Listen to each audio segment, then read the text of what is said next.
Hello दोस्तों, जिस तरह आपको पता है कि बिहार दरोगा का एग्जाम होने वाला है, बिहार दरोगा का, उसके लिए खान सर के द्वारा टॉनिक बैच एक लाया गया था। 9, 10 और 11 जनवरी को ये हो रहा है, जिसमें संपूर्ण रिवीजन करा रहे हैं पूरा सिलेबस का खान सर के द्वारा। हम लोग क्या करेंगे, जो 9 जनवरी को जो संपूर्ण जो खान सर ने रिवीजन कराया है उसका पीडीएफ के माध्यम से एक बार और रिवीजन करेंगे। अगर आप लोगों ने अभी तक टॉनिक बैच नहीं खरीदा है तो जाके ऐप में आप खरीद सकते हैं। बाकी अगर आपको पीडीएफ से पढ़ना है, सिर्फ हम लोग क्या करेंगे, यहाँ पे रिवीजन करेंगे बहुत फास्ट में, ऐसा नहीं कि स्लो स्लो होगा। हाँ, पर समझने का हम पूरा कोशिश करेंगे और इसको समझाने का। अगर आपने टॉनिक बैच नहीं खरीदा तो आप खान सर से पढ़ सकते हैं, और बाकी अगर आपको सिर्फ पीडीएफ पढ़ना है तो चलिए हम लोग संपूर्ण पीडीएफ को कंप्लीट करेंगे, लगभग में 226 को। तो चलिए, सबसे पहला बिहार दरोगा का राजनीति का पहला क्वेश्चन। हाँ, इसको हमें सुमेलित करना है। कोलकाता में सुप्रीम कोर्ट की स्थापना 1773 में हुआ था। कोलकाता में सुप्रीम कोर्ट की स्थापना 1773 में। द्वैध शासन का प्रारंभ होता है 1784 में पिट्स इंडिया एक्ट के द्वारा। द्वैध शासन का अंत कब होता है? 1858 में द्वैध शासन का अंत होता है। राज्यों में द्वैध शासन कब होता है? 1919 में शुरू होता है राज्यों में द्वैध शासन। राज्यों में द्वैध शासन का अंत कब होता है? 1935 में। राज्यों में द्वैध शासन का अंत कब होता है? 1935 में। केंद्र में द्वैध शासन कब आता है? 1935 को। केंद्र में द्वैध शासन 1935 को। शिक्षा पर 1 लाख रुपए खर्च करने की बात कब की गई थी? शिक्षा पर 1 लाख रुपए खर्च करने की बात 1813 में। शिक्षा पर 1 लाख खर्च करने की बात 1813 में। कंपनी के एकाधिकार को समाप्त किया था 1833 में। कंपनी के एकाधिकार को समाप्त किया था 1833 में। भारत शासन ब्रिटेन के राजा ताज को कब स्थानांतरित हो गया? मैंने भारत का जो शासन था वो ब्रिटेन के राजा को ताज को कब स्थानांतरित हो गया? तो 1858 में हो गया, 58 में हो गया था। अब आपको बताना है जो भारत में ब्रिटिश शासन में रानी को कब स्थानांतरित हुआ? तो 1876 में। देखिए, ब्रिटेन में जब ब्रिटेन के राजा को कब स्थानांतरित हुआ?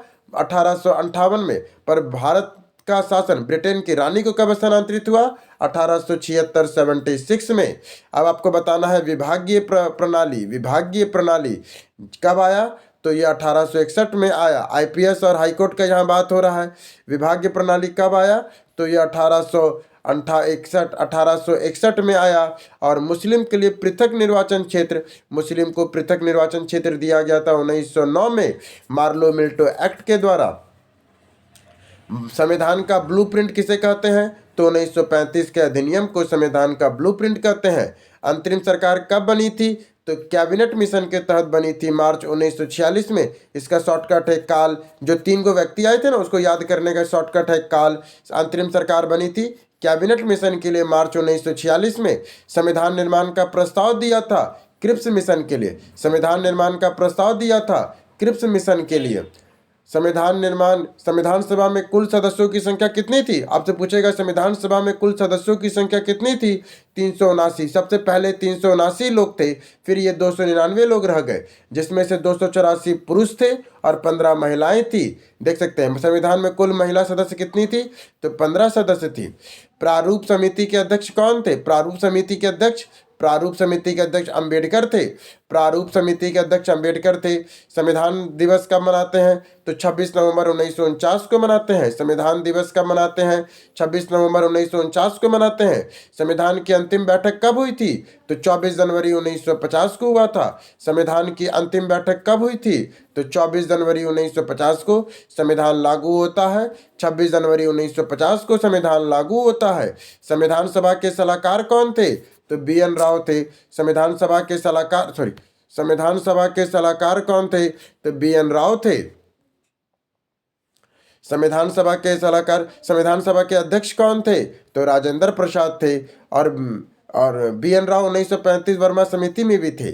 और वर्मा का पृथक कब हुआ था? 1935 में हुआ था वर्मा का पृथक। अब आइए दूसरा नंबर क्वेश्चन। आपको बताना है गलत क्या है, पर हम लोग पढ़ेंगे इसमें। देखिए, नागरिकता कहाँ से लिए हैं? तो नागरिकता आया है ब्रिटेन से। नागरिकता ब्रिटेन से है। नहीं, नागरिकता नागरिकता क्योंकि ब्रिटेन में एकल नागरिकता है तो एकल नागरिकता ब्रिटेन से लिए हैं। फिर मंत्रिमंडल, सामूहिक उत्तरदायित्व, संसदीय व्यवस्था और राष्ट्रपति का जो पद है ये आपका अमेरिका से, राष्ट्रपति का पद कहीं और से आया, ये असत्य हमको बताना था। तो नागरिकता, मंत्रिमंडल, सामूहिक उत्तरदायित्व, संसदीय व्यवस्था, राष्ट्रपति का पद ब्रिटेन से लिया गया है। मूल अधिकार, महाभियोग, सर्वोच्च न्यायालय, न्यायिक पूर्वालोकन, उपराष्ट्रपति अमेरिका से लिए हैं। कौन कौन? मूल अधिकार, महाभियोग, सर्वोच्च न्यायालय, न्यायिक पूर्वालोकन, उपराष्ट्रपति कहाँ से लिए हैं? अमेरिका से लिए हैं। नीति निर्देशक तत्व आयरलैंड से, नीति निर्देशक तत्व कहाँ से लिए हैं? आयरलैंड से। जबकि राज्यपाल की अवशिष्ट सूचियाँ कनाडा से लिए हैं। संविधान संशोधन दक्षिण अफ्रीका से लिए हैं। जबकि आपातकाल जर्मनी से लिए। आपातकाल कहाँ से लिए हैं? जर्मनी से। संविधान संशोधन की प्रक्रिया दक्षिण अफ्रीका से, जबकि आपातकाल जर्मनी से लिए हैं। गणराज्य नहीं, सोवियत संघ से क्या लिए हैं हम लोग? सोवियत संघ से। हम लोगों ने मौलिक कर्तव्य को सोवियत संघ से लिया है। आइए तीसरा नंबर देखें, राष्ट्रगान। राष्ट्रगान कौन सा हमारा है? जन गण मन, जो 24 जनवरी 1950 को अपनाया गया। राष्ट्रगान को कब अपनाया गया? तो जन गण मन है 24 जनवरी 1950 को अपनाया गया। राष्ट्रगीत को कब अपनाया गया है? वंदे मातरम को, इसे भी 24 जनवरी को। राष्ट्रगीत वंदे मातरम, राष्ट्रगान जनगण। लोगों को कन्फ्यूजन हो जाता है, राष्ट्रगान क्या है? जनगण मन। राष्ट्रगीत क्या है? वंदे मातरम। दोनों को 24 जनवरी को अपनाया गया। पर जो राष्ट्र चिन्ह है, जो तिरंगा है, राष्ट्र चिन्ह जो है अशोक स्तंभ, उसे 26 जनवरी 1950 को अपनाया गया। जो राष्ट्र चिन्ह अशोक स्तंभ है, इसे 26 जनवरी 1950 को अपनाया गया। जबकि हमारा राष्ट्र ध्वज को 22 जुलाई 1947 को जो तिरंगा है ये अपनाया गया। राष्ट्र ध्वज क्या है? तिरंगा को 22 जुलाई 1947 को अपनाया गया था। आइए क्वेश्चन नंबर 4 देखें। आपको बताना है कौन सा गलत है, तो देखते हैं। प्रस्तावना की भाषा ऑस्ट्रेलिया से ली गई, ये बात बिल्कुल सही है। प्रस्तावना की भाषा, याद रखिएगा, यहाँ पे भाषा की बात हो रही है। क्या बात हो रही है? भाषा की। प्रस्तावना की भाषा ऑस्ट्रेलिया से ली गई है, जबकि प्रस्तावना हम लोगों ने यूएसए से लिया। मैंने प्रस्तावना होना चाहिए, ये यूएसए से लिए। जो प्रस्तावना में लिखने की भाषा होगी वो ऑस्ट्रेलिया से लिए हैं। प्रस्तावना में बंधुत्व शब्द फ्रांस की क्रांति से लिए हैं। जो प्रस्तावना में जो हमारा बंधुत्व का शब्द है वो फ्रांस की क्रांति से लिए हैं। जबकि प्रस्तावना को सुप्रीम कोर्ट के संविधान की आत्मा कहते हैं। प्रस्तावना को सुप्रीम कोर्ट के संविधान की आत्मा कहते हैं। सुप्रीम कोर्ट संविधान की आत्मा कहता है, जबकि प्रस्तावना को संविधान की कुंजी भी कहा जाता है। अब आपको बताना है 42वें संविधान संशोधन द्वारा प्रस्तावना में समाजवादी, पंथ निरपेक्ष, एकता और अखंडता शब्द जोड़े गए, पर पंथ निरपेक्ष नहीं जोड़ा गया था। समाजवादी, एकता और अखंडता शब्द जोड़ा गया। पंथ निरपेक्ष भी, एक मिनट, 42वें संविधान में समाजवादी, पंथ निरपेक्ष और एकता अखंडता तो एक में आएगा ना। तीन, देखिए 42वां जो संविधान संशोधन था उसमें 3 शब्द टोटल जोड़े गए थे, ठीक है। जिसमें से पहला शब्द था समाजवादी, दूसरा था पंथ निरपेक्ष। पंथ निरपेक्ष मतलब धर्म निरपेक्ष जिसको कहते हैं। पहला शब्द था समाजवादी, दूसरा था पंथ निरपेक्ष और तीसरा था एकता और अखंडता। हम इसको 2 मान ली पर ये एक है, एकता और अखंडता। तो टोटल 3 शब्द जोड़े गए थे 42वें संशोधन के द्वारा। अब देखिए ये गलत है। केशवानंद मामले में सुप्रीम कोर्ट ने संविधान को केंद्र का अंग नहीं माना था, जबकि बेरूबारी माने में संविधान ने प्रस्तावना को अंग नहीं माना था। मेरा कहने का मतलब है जो केशवानंद मामला था ना उसमें संविधान का अंग माना गया था, जबकि बेरूबारी माने में प्रस्तावना को अंग नहीं माना गया था, ठीक है। मैंने केशवानंद ने माना कि संविधान का अंग है। पहले बेरूबारी वाला मामला हुआ था जिसने बोला कि प्रस्तावना संविधान का अंग नहीं है, और फिर केशवानंद का मामला हुआ जिसने बोला कि संविधान प्रस्तावना का अंग है। आइए अब हम लोग क्या करेंगे, अनुसूचियों को मिलाएंगे। अगर मेरा आवाज़ आपको थोड़ा तेज लग रहा हो ना तो प्लीज़ इसको थोड़ा सा डाउन कर लीजिएगा। मेरा यही नॉर्मल टोन है, इसी का मुझे माफ़ी चाहिए इसके लिए। हम लोग तेजी से ना इसको रिपीट कर रहे हैं। अनुसूची 2 वेतन से है। अनुसूची 2 का संबंध किससे है? तो वेतन से है। अनुसूची 4 का संबंध राज्यसभा की सीटों से है। अनुसूची 4 का संबंध किससे है? राज्यसभा की सीटों से है। अनुसूची 5 का संबंध SC ST के अनुसूचित क्षेत्रों के प्रशासन का है। अनुसूची 5 का संबंध SC ST और अनुसूचित क्षेत्र के प्रशासन का है। अनुसूची 6 का संबंध असम, मेघालय, त्रिपुरा, मिजोरम के जो जनजातीय क्षेत्र है उनके लिए। याद रखेगा अनुसूची 6 असम में कौन कौन आता है? अनुसूची 6 में असम, मेघालय, त्रिपुरा मिजोरम, असम मेघालय त्रिपुरा मिजोरम आता है। जबकि अनुसूची 5 में SC ST के अनुसूचित क्षेत्रों का प्रशासन आता है। अनुसूची 8 में क्या है, भाषाएं हैं, टोटल 22 भाषाएं, पर जब संविधान लागू हुआ था ना तो सिर्फ 14 भाषाएं ही थी, पर अभी 8वीं अनुसूची में 22 भाषाएं हैं। जबकि अनुसूची 9 में भूमि सुधार और जमींदारी उन्मूलन है। जबकि अनुसूची 10 में क्या है, दल बदल है। और पंचायत किस में है, तो अनुसूची 11 में पंचायत है और 12 में नगर निगम है। देखिए यहाँ पे दिया भी है अनुसूची 11 में दल बदल है। अनुसूची 11 में आपका पंचायत आता है, जबकि दल बदल आपका अनुसूची 10 में है। अनुसूची 12 में नगर पालिका। संघ सूची किस में आता है, जनगणना, सुरक्षा और बैंक। संघ सूची में क्या आता है, जनगणना, सुरक्षा और बैंक। राज्य सूची में पुलिस, कृषि, पंचायत।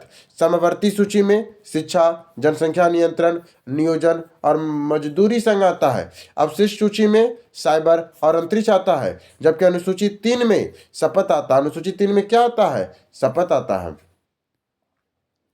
चलिए, प्रथम भाषा आयोग कब बना था, प्रथम भाषाई आयोग बना था SK धर के द्वारा। प्रथम भाषाई आयोग किसका था, SK धर का था। प्रथम भाषाई राज्य कौन था, आंध्र प्रदेश था। भाषाई राज्य को मान्यता दिया था, भाषाई राज्यों को मान्यता दिया था फजल अली ने। यही फजल अली की अध्यक्षता में जो हुआ था। इसके बाद 7वां संविधान संशोधन हुआ 1956 में, जिसमें 14 राज्य और 6 गो यूटी बना था।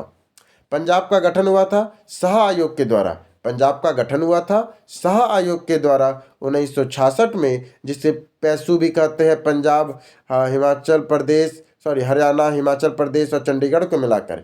सिक्किम का विलय हुआ था 16 मई 1975 को 36वां राज्य के रूप में। सिक्किम का विलय कैसे हुआ था, तो 16 मई 1975 को 36वां राज्य के रूप में। सिक्किम सह राज्य बना था 35वां संशोधन के द्वारा। सिक्किम सह राज्य कैसे बना, तो 35वां संविधान संशोधन के द्वारा बना। राज्यों का पुनः गठन कैसे होता है, तो ये संसद के द्वारा होता है, ना कि विधानमंडल की अनुमति चाहिए। राज्यों का अगर पुनः गठन करना है तो ये सिर्फ संसद कर सकती है। आइए 7वां नंबर क्वेश्चन देखें। नागरिकता कानून किससे है, तो संसद से है। नागरिकता का कानून कौन बनाएगा, तो संसद बनाएगा। नागरिकता का समापन कहाँ से होगा, तो अनुच्छेद 9 से होगा, विदेशियों के लिए। नागरिकता का समापन किससे होगा, अनुच्छेद 9 में लिखा गया है, विदेशियों के लिए पंजीकरण होगा। अगर आप 7 वर्षों तक भारत में रहते हैं कोई विदेशी, तो आप पंजीकरण करा सकते हैं 7 वर्षों के लिए। देशीकरण कब होगा, तो 11करण में। अगर आप देश में 11 साल तक रहते हैं तो आपका देशीकरण, और 7 साल बाद आप पंजीकरण करा सकते हैं। नागरिकता का प्रकार क्या है, एकल नागरिकता है, जिसको हम लोगों ने ब्रिटेन UK से लिया है। और ये भाग 2 में आता है, जो 5 से 11 के बीच में है। आइए मूल अधिकारों के संबंध में सम्मिलित करें। मूल अधिकार 6 प्रकार के होते हैं। मूल अधिकार कितने प्रकार के हैं, तो ये 6 प्रकार के होते हैं। प्रतिबंध स्थायी बनाया है संसद ने। प्रतिबंध कौन कर सकता है, तो इसे स्थायी कर सकता है संसद। निबंध आपात कौन कर सकता है, राष्ट्रपति। मैंने कहने का मतलब है मूल अधिकार तो 6 प्रकार के होते हैं, इस पर हमेशा के लिए प्रतिबंध कौन लगा सकता है, तो संसद लगा सकती है। जो मैंने मूल अधिकार को संसद खत्म कर सकती है, ठीक है। जबकि निलंबित कौन कर सकती है।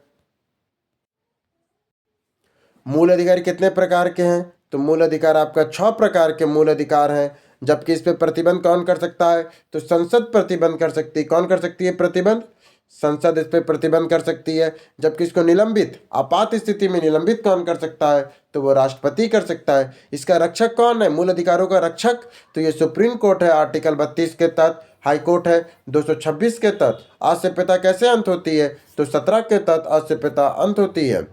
निजता का अधिकार कैसा है, तो निजता का अधिकार आर्टिकल 21 में निजता का अधिकार है। निजता का अधिकार किस में है, आर्टिकल 21 में है। अनुच्छेद 17 में क्या है, तो आज से पिता का अधिकार है। प्राण और दैहिक स्वतंत्रता कहाँ पर है, तो अनुच्छेद 21 में प्राण और दैहिक स्वतंत्रता है। प्राण और दैहिक स्वतंत्रता कहाँ है, तो अनुच्छेद 21 में है। धार्मिक स्वतंत्रता कहाँ है, अनुच्छेद 25 में है। धार्मिक स्वतंत्रता कहाँ है, तो 25 में। प्राण और दैहिक स्वतंत्रता 21 में। निजता का अधिकार 21 में। अल्पसंख्यकों की रक्षा कौन करता है, अनुच्छेद 19 के तहत। अल्पसंख्यकों की रक्षा कौन करता है, अनुच्छेद 29 करता है। बच्चों का संरक्षण कौन करता है, अनुच्छेद 24 करता है। जो 14 साल के नीचे के बच्चे हैं उनका संरक्षण कौन करता है, आर्टिकल 24 करता है। अल्पसंख्यकों की रक्षा कौन करता है, तो आर्टिकल 29 करता है। कानून की समानता कौन करता है? कानून की समानता अनुच्छेद 14 करता है। संविधान की आत्मा क्या है? अनुच्छेद 32 है। संविधान की आत्मा क्या है? अनुच्छेद 32। कानून की समानता क्या है? आर्टिकल 14 है। अब आइए क्यों में बताना है कि इसमें से कौन सा मूल अधिकार नहीं है। हड़ताल का अधिकार, हड़ताल करना कोई मूल अधिकार है? मूल अधिकार है चक नहीं, मूल अधिकार नहीं है। हड़ताल करना मूल अधिकार नहीं है। चक्का जाम करना भी नहीं है। वोट देने का अधिकार भी मूल अधिकार नहीं है, ये एक हमारा राजनीतिक अधिकार है। आवास का अधिकार भी हमारा मूल अधिकार नहीं है। रोजगार का अधिकार भी हमारा मूल अधिकार नहीं है। तो कोई भी हमारा मूल अधिकार नहीं है। हाँ, आप रोजगार पाने का हमारा नीति निर्देशक सिद्धांत में है। वोट देने का अधिकार हमारा राजनीतिक अधिकार से हमारा कोई भी मूल अधिकार नहीं है। इसमें से कोई भी हमारा मूल अधिकार नहीं है। आइए इसको मिलाते हैं। लोक कल्याण, लोक कल्याण किस में है? ये आपका लोक कल्याण आर्टिकल 38 में लोक कल्याण है। स्त्री पुरुषों में समान वेतन 39 में है। स्त्री और पुरुषों का समान वेतन आर्टिकल 39 में है। पंचायत 40 में है। पंचायत का गठन के बारे में किसमें कहा गया? आर्टिकल 40 में कहा गया है। प्रसूति सहायता 42 में। प्रसूति सहायता 42 में। प्रसूति सहायता 42 में। समान समान सिविल संहिता, समान सिविल संहिता किसमें आता है? 44 में। समान सिविल संहिता 44 में। समान सिविल संहिता आपका समान सिविल संहिता 44 में। शराब पे प्रतिबंध 47 में, अनुच्छेद 47 में शराब पे प्रतिबंध है। और SC ST के लिए किसमें है? तो अनुच्छेद 46 में। SC ST के लिए 46 में। और पशु बलि पे प्रतिबंध किसमें है? अनुच्छेद 48 में है। कार्यपालिका को न्यायपालिका का पृथक करता है अनुच्छेद 50। राष्ट्रपति की शांति की अंतर्राष्ट्रीय शांति कहाँ से आता है? 51 से। अंतर्राष्ट्रीय शांति 51 से। भाग जो 4 है अनुच्छेद 36 से 51 के बीच में। भाग 4 किस में है? अनुच्छेद 36 से 51 के बीच में है। इसको हम लोग हाई कोर्ट और सुप्रीम कोर्ट से लागू नहीं करा सकते। जैसे हम लोग भाग 3 को लागू करा सकते थे ना मौलिक अधिकार को, पर इसको नहीं करा सकते हैं। आपको याद रखना है आर्टिकल 45 में शिक्षा है और 46 में SC ST की बातें कही गई है। अब आपको बताना है कि कौन सा मौलिक कर्तव्य मूल कर्तव्य से संबंधित कथन गलत है। तो आपको सही कौन कौन ये देखते हैं। मूल संविधान में इसकी संख्या शून्य थी, बिल्कुल सही है। जो हमारा 1949 में जो हमारा संविधान बना उसमें मूल कर्तव्य कुछ नहीं था, तो उस समय शून्य था। 42वें संशोधन के द्वारा 10 मूल कर्तव्य को जोड़ा गया, ये भी बात सही है। और 86वें संविधान संशोधन के द्वारा शिक्षा दिलाना मूल कर्तव्य बन गया। कौन? 86वें द्वारा। 42वें द्वारा 10 जोड़े और 46वें द्वारा एक और जोड़कर शिक्षा दिलाना को कर्तव्य बना दिया गया। वर्तमान में मूल कर्तव्य कितना है? तो 11 गो मूल कर्तव्य है। पर्यावरण की रक्षा करना हमारा मूल कर्तव्य है। राष्ट्र ध्वज का सम्मान करना हमारा मूल कर्तव्य है। शोषण के विरुद्ध अधिकार और कमजोरों की रक्षा करना हमारा नहीं, ये हमारा कोई मूल कर्तव्य नहीं है। मूल कर्तव्य एक दंडनीय है? नहीं, मूल कर्तव्य कोई दंडनीय नहीं है, यही तो बोल रहा है, मूल कर्तव्य दंड नहीं है। चलिए, और यहाँ देखिए क्या अलग से यहाँ कुछ सर लिखे हैं। अनुच्छेद ये भाग 4 पूछेगा मूल कर्तव्य किसमें है?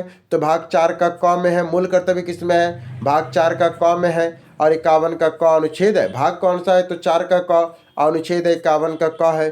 42वां संशोधन 1976 में ये जोड़ा गया।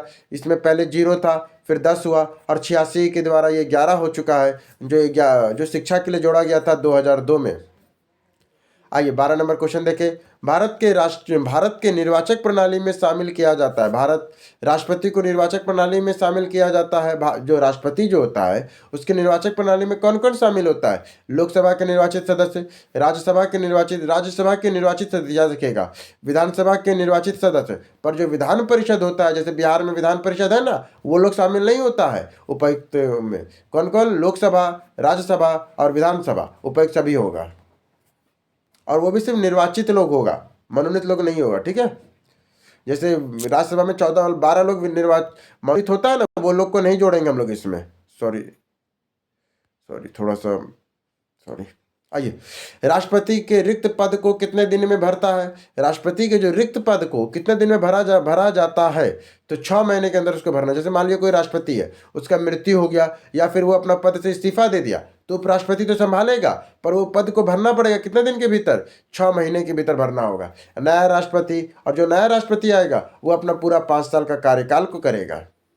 राष्ट्रपति के रिक्त पदों के भरने के लिए नया राष्ट्रपति कितने वर्षों तक कार्यकाल रहेगा? तो 5 वर्ष। मान लीजिए कोई राष्ट्रपति है, उसका मृत्यु हो गया या फिर वो त्याग पत्र दे दिया, उस समय फिर जो राष्ट्रपति उसका मृत्यु या त्याग पत्र हो गया, तो उपराष्ट्रपति आया, तो ये उपराष्ट्रपति 6 महीना तक रहेगा, फिर तब तक राष्ट्रपति का निर्वाचन हो जाएगा, फिर ये 5 साल का पूरा अपना कार्यकाल निभाएगा। राष्ट्रपति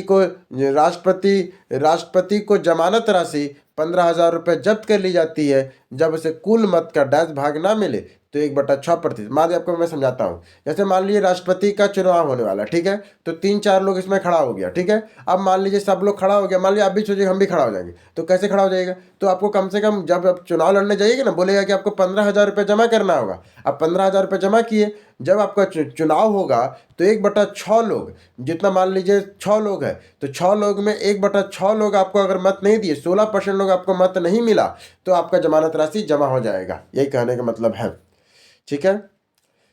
आइए अगला देखिए, 16% लोग अगर मत नहीं दिया। राष्ट्रपति की प्रस्ताव, यहाँ तो मैंने हम लोग रिवीजन कर दे तो तेजी में करेंगे। राष्ट्रपति के पद में प्रस्तावना और अनुमोदकों की संख्या कितनी होती है? पूछता है कभी कभी क्वेश्चन कि राष्ट्रपति के पद के लिए प्रस्तावक और अनुमोदकों की संख्या कितनी होती है? तो 50 और 50 होती है। संसद में ये कोई जरूरी नहीं है कि लोकसभा राज्यसभा से हो, पर प्रस्तावक भी 50 होने चाहिए और अनुमोदक भी 50 होने चाहिए। आइए अगला क्वेश्चन देखें, राष्ट्रपति को शपथ कौन दिलाता है? तो मुख्य न्यायाधीश CGI दिलाते हैं। कौन दिलाते हैं? जो सुप्रीम कोर्ट के मुख्य न्यायाधीश होते हैं वही दिलाते हैं। राष्ट्रपति को क्षमादान की शक्ति की चर्चा किसमें की गई है? अनुच्छेद 72 में की गई है। अनुच्छेद 72 में, जबकि हमारे जो गवर्नर, राज्य के गवर्नर होते हैं, वो 161 के तहत क्षमादान करते हैं। अब वो अपने मर्जी से समाधान नहीं करते, जो गृह मंत्रालय कहता है, मैंने जो सरकार कहती है उसी के तहत कहते हैं। वो आपको बताना है कि इसमें से कौन सा कथन गलत है। तो पहले चलिए पढ़ते हैं कौन कौन सही है। किसी भी सदन में प्रारंभ हो सकता है। जो महाभिभोग है राष्ट्रपति पर, वो किसी भी सदन में प्रारंभ हो सकता है।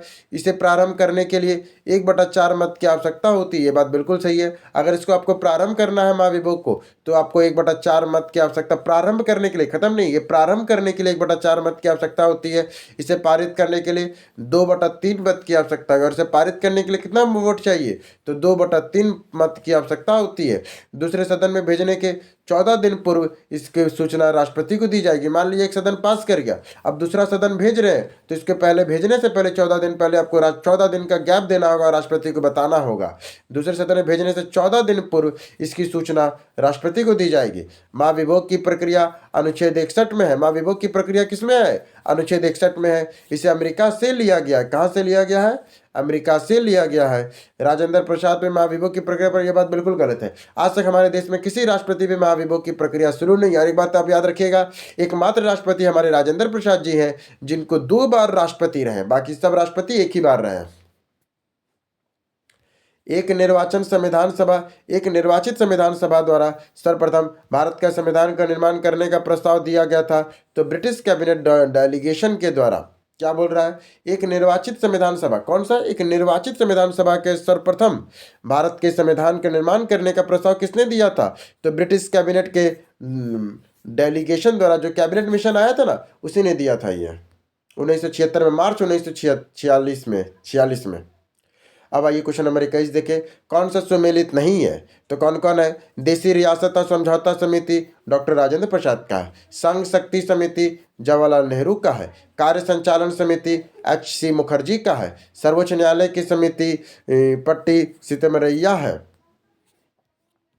क्या क्या हम लोग समझे कि देशी रियासतों की समिति, जो देशी रियासतों की समिति था वो डॉक्टर राजेंद्र प्रसाद का था। संघ शक्ति समिति जवाहरलाल नेहरू, कार्य संचालन HC मुखर्जी, और जो सर्वोच्च न्यायालय की समिति थी वो पट्टकी सीतारमैया का था।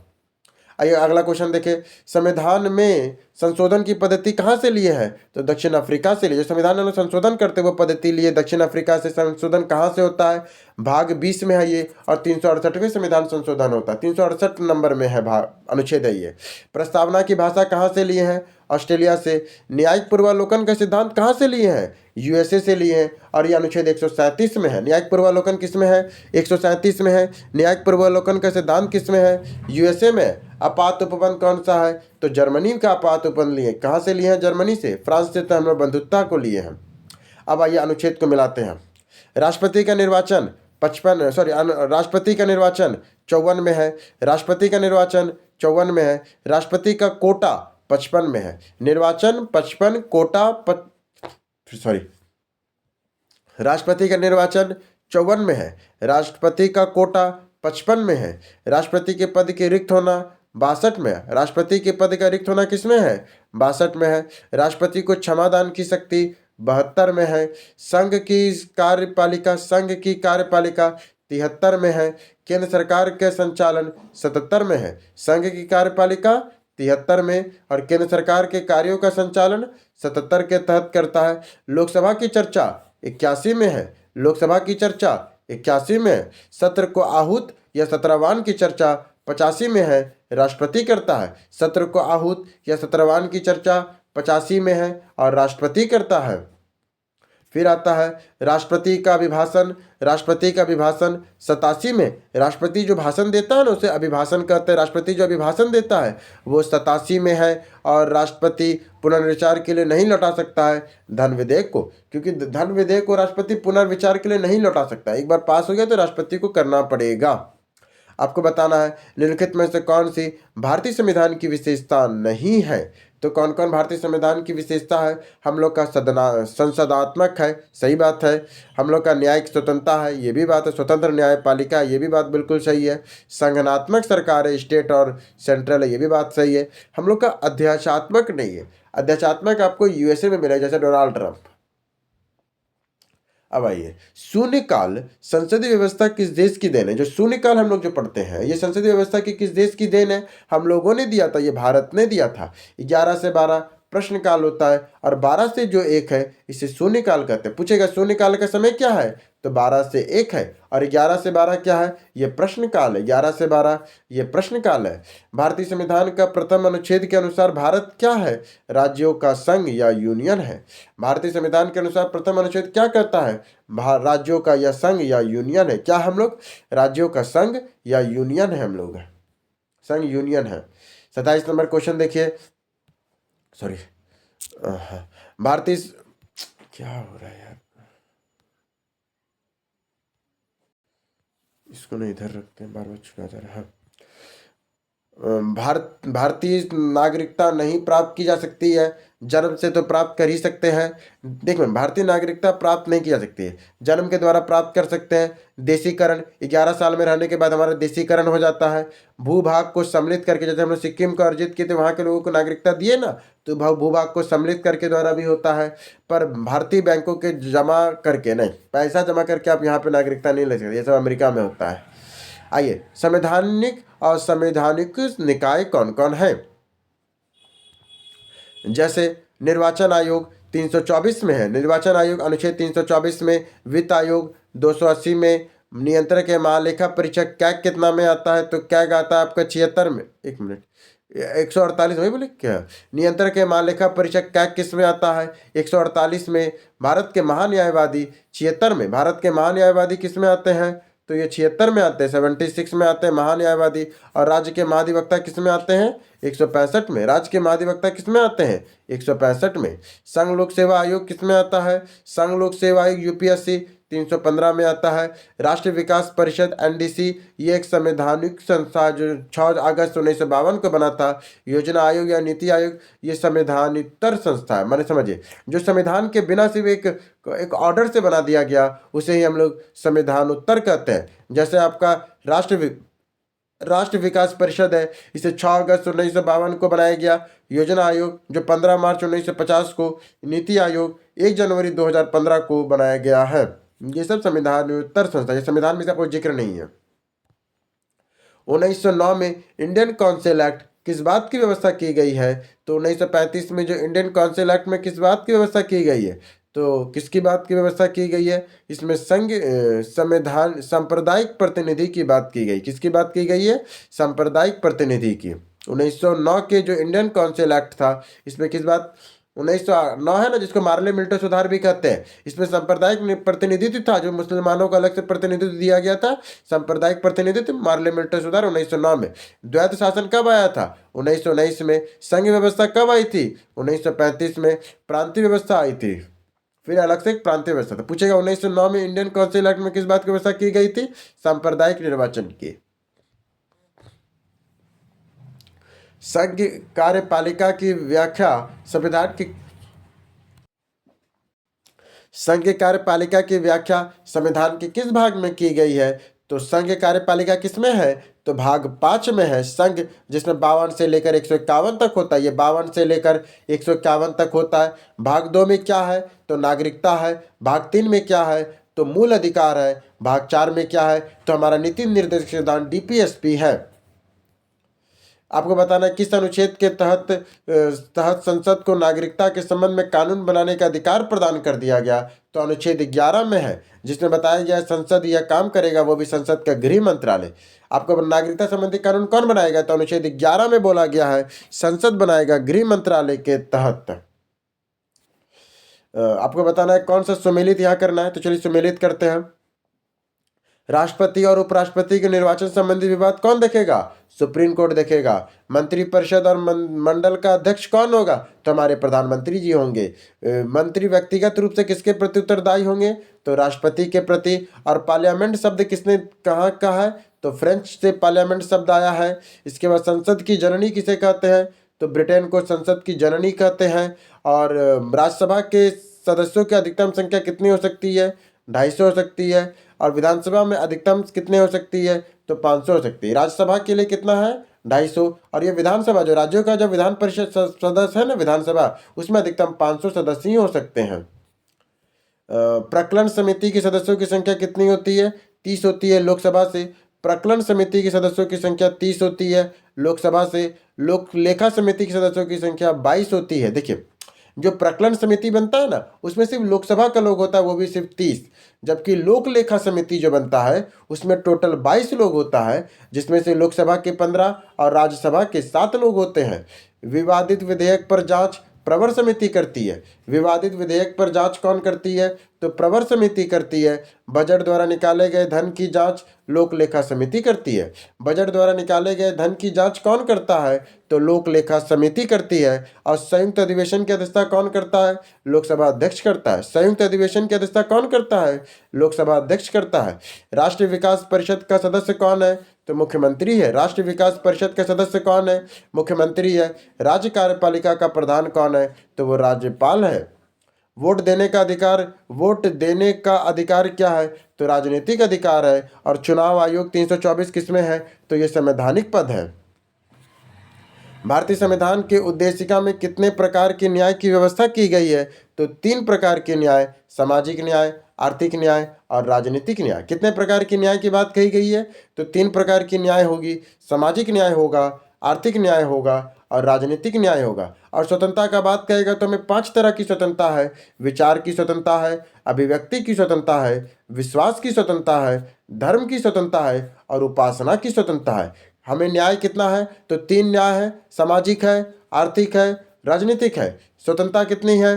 तो 5 स्वतंत्रता है। विचार की स्वतंत्रता है, अभिव्यक्ति की स्वतंत्रता है, विश्वास की स्वतंत्रता है, धर्म की स्वतंत्रता है और उपासना की स्वतंत्रता है। हमें 5 तरह की स्वतंत्रता है। मौलिक अधिकारों के बारे में सुनवाई करने का अधिकार निम्न में से किसको प्राप्त है? तो सर्वोच्च न्यायालय को आर्टिकल 32 के तहत, उच्च न्यायालय को आर्टिकल 226 के तहत। मौलिक अधिकार के लिए निम्नलिखित में से कौन सी एक याचिका अधीनस्थ न्यायालयों के कार्य पद्धति का परीक्षण करती है? तो कौन करती है?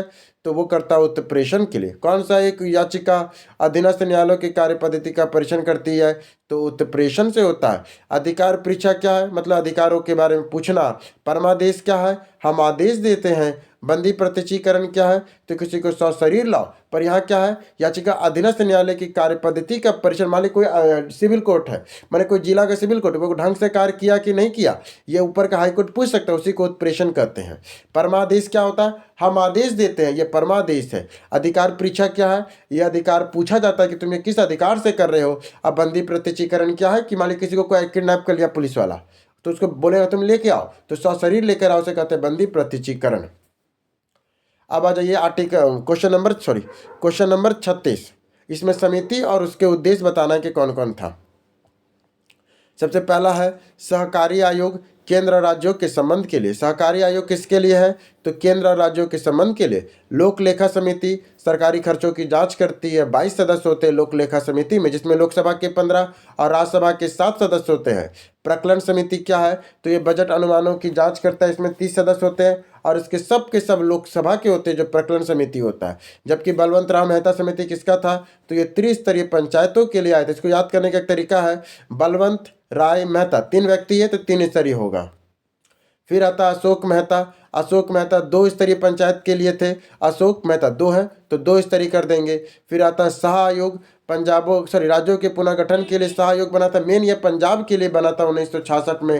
हाँ। फिर आता चिलैया समिति। चिलैया समिति कर या टैक्स के सुधार के लिए था। और नरसिंघन समिति बहुत इंपॉर्टेंट, ये बैंकिंग क्षेत्र में सुधार के लिए नरसिंघन समिति बना था। बताना है भारतीय संविधान का कौन सा अनुच्छेद विदेश नीति से संबंधित है? तो हमारा आर्टिकल 51 है। आर्टिकल 51 में ये हमारा विदेश नीति से संबंधित है। भारत में कल्याणकारी राज्य होने का विचार कहाँ से लिए हैं? तो राज्य के नीति निर्देशक तत्व और संविधान की प्रस्तावना पूछेगा। हम लोग ना भारत के कल्याणकारी राज्य होने का विचार कहाँ से लिए हैं? तो भारत की प्रस्तावना से और राज्य के नीति निर्देशक तत्व दोनों से लिए हैं हम लोगों ने कल्याणकारी राज्य होने का विचार। ये है विचार लिए हैं। पूछेगा निम्नलिखित में से राष्ट्रपति किसकी नियुक्ति करता है? महान्यायवादी की, नियंत्रक के महालेखा परीक्षक की 148 के तहत, महान्यायवादी का 76 के तहत, राज्यपाल के 153 के तहत, उपायुक्त सभी का करता है। आपको बताना है 40 नंबर क्वेश्चन में ये सब समिति है और उसका कौन कौन है। ठीक है, चलिए।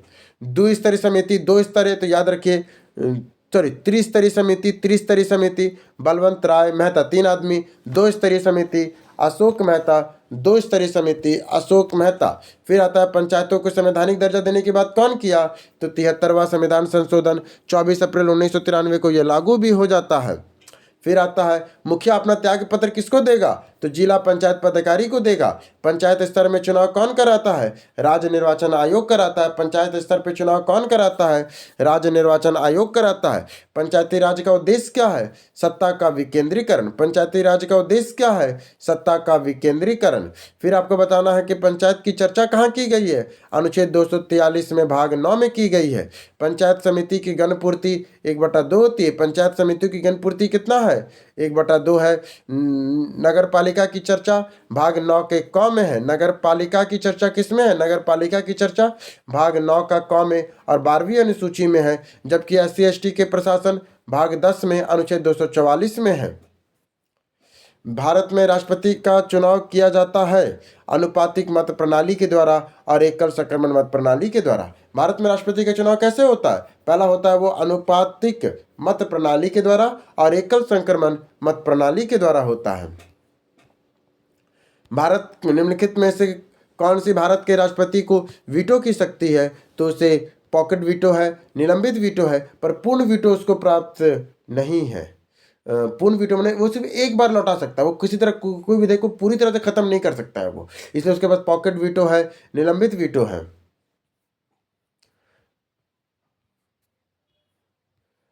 आइए निलंबित, ठीक है। पदाधिकारी और उसके मुख्य शक्ति और विभाग, ठीक है। लोकसभा अध्यक्ष संयुक्त अधिवेशन की अध्यक्षता करेगा। भारत के मुख्य न्यायाधीश, राष्ट्रपति के शपथ दिलाना है। राष्ट्रपति की क्षमादान की शक्ति अनुच्छेद 72 में है। राज्यपाल को अध्यादेश की शक्ति अनुच्छेद 213 में है। राष्ट्रपति को क्षमादान की शक्ति किसमें है? अनुच्छेद 72 में। राज्यपाल के अध्यादेश की शक्ति अनुच्छेद 213 में है। राष्ट्रपति में वीटो का पावर किसके पास है? अमेरिका से प्रेरित है। राष्ट्रपति में वीटो पावर अमेरिका से प्रेरित है। शून्यकाल भारत की संसदीय नवाचार है। शून्यकाल क्या है? भारतीय संसद का नवाचार है। महान्यायवादी क्या है? संसद की कार्यवाही में भाग लेने का अधिकार है। उपराष्ट्रपति कौन है? राज्यसभा का पदेन सभापति है। निम्नलिखित में से कौन सा शब्द भारतीय संविधान में उल्लेखित नहीं है? तो कौन कौन सा उल्लेखित है? वार्षिक वित्तीय विवरण 112 है। विनियोग विधेयक 214 में है। भारत की संचित निधि 266 में, पर बजट शब्द का कोई उल्लेख नहीं है। वार्षिक वित्तीय विवरण 112 में है, विनियोग विधेयक 214 में है और बजट का संचित निधि 266 में है। आपको बताना है मंत्रिपरिषद के विरुद्ध अविश्वास प्रस्ताव लाने के लिए लोकसभा के सदस्यों की संख्या कितनी होनी चाहिए? तो 5 होनी चाहिए। ये विश्वास पत्र लाने के लिए, ठीक है। मंत्रिपरिषद के विरुद्ध अविश्वास प्रस्ताव लाने के लिए लोकसभा में सदस्यों की संख्या कितनी होनी चाहिए? तो 50 होनी चाहिए। और पास करने की तो फुल बहुमत चाहिए 273, पर लाने के लिए कम से कम 50 लोग का सहमत चाहिए। भारतीय राजनीति व्यवस्था में कार्यपालिका किसके अधीन रहकर कार्य करती है? तो विधायिका के अधीन रख के। कार्यपालिका किसके अधीन कार्य करेगी? तो विधायिका के अंदर। कार्यपालिका में कौन कौन आता है? मंत्री, अधिकारी, कर्मचारी, ये तीनों कार्यपालिका में आते हैं। किसके अधीन रह के कार्य करेंगे? हमारी विधायिका के अधीन रह के कार्य करेंगे ये लोग। आपको बताना है लोक निधि का अभिभावक किसे कहते हैं? किसका? लोक निधि का अभिभावक किसे कहा जाता है? तो नियंत्रक या लेखा महापरीक्षक को कहते हैं। लोक निधि का अभिभावक कौन है? अभिभावक मतलब उसकी रक्षा कौन करता है? तो नियंत्रक या महालेखा परीक्षक करता है लोक निधि का अभिभावक। ये रिपोर्ट देता है। और एक मिनट, लोक निधि का अभिभावक कौन है? तो संसद है। सॉरी, गलत बता दी, सॉरी। लोक निधि का अभिभावक, नियंत्रक के मालिक का परीक्षक कैग, और रक्षक होता है संसद। माने लोक निधि कैसे खर्च होगा ये संसद डिसाइड करता है, और इसका कैसे, कहाँ, कितना खर्च हुआ इसका रिपोर्ट कौन देता है? नियंत्रक के मालिक का परीक्षक देता है। भारत सरकार के सबसे ऊंचे पद का विधिक अधिकारी कौन है? मंत्रिमंडलीय सचिव होता है, जिसे कैबिनेट सेक्रेटरी कहते हैं। भारत सरकार के सबसे ऊंचे पद का विधिक अधिकारी कौन है? तो मंत्रिमंडल सचिव, जिसको कैबिनेट मंत्री कहते हैं, कैबिनेट सचिव कहते हैं। लोकसभा के गठन के संबंध में प्रावधान किस अनुच्छेद के तहत है? लोकसभा का गठन का प्रावधान किस अनुच्छेद में है? तो अनुच्छेद 81 में लोकसभा है। याद रखिए 79 में कौन है? तो संसद है। 79 में, 69 में कौन है? संसद है। 80 में राज्यसभा है। 81 में लोकसभा है। जबकि अटॉर्नी जनरल आपका 76 में आता है। पूछा यहाँ लोकसभा का गठन का संबंध किससे है? तो 81 से है। 50 नंबर देखिए, भारत का संचित निधि किसमें है? भारत का संचित निधि 266 में है। भारत का संचित निधि 266 में है। आकस्मिक निधि 267 में राष्ट्रपति का है। आकस्मिक निधि देखिए, भारत का जो संचित निधि होता है ये सिर्फ संसद के अनुमोदन से निकल सकता है 114 के तहत। यह आता किसमें है? 266। पूछेगा आपसे, भारत का संचित निधि अनुच्छेद 266 में है, और ये सिर्फ संसद इसमें कुछ कर सकती है 114 के तहत।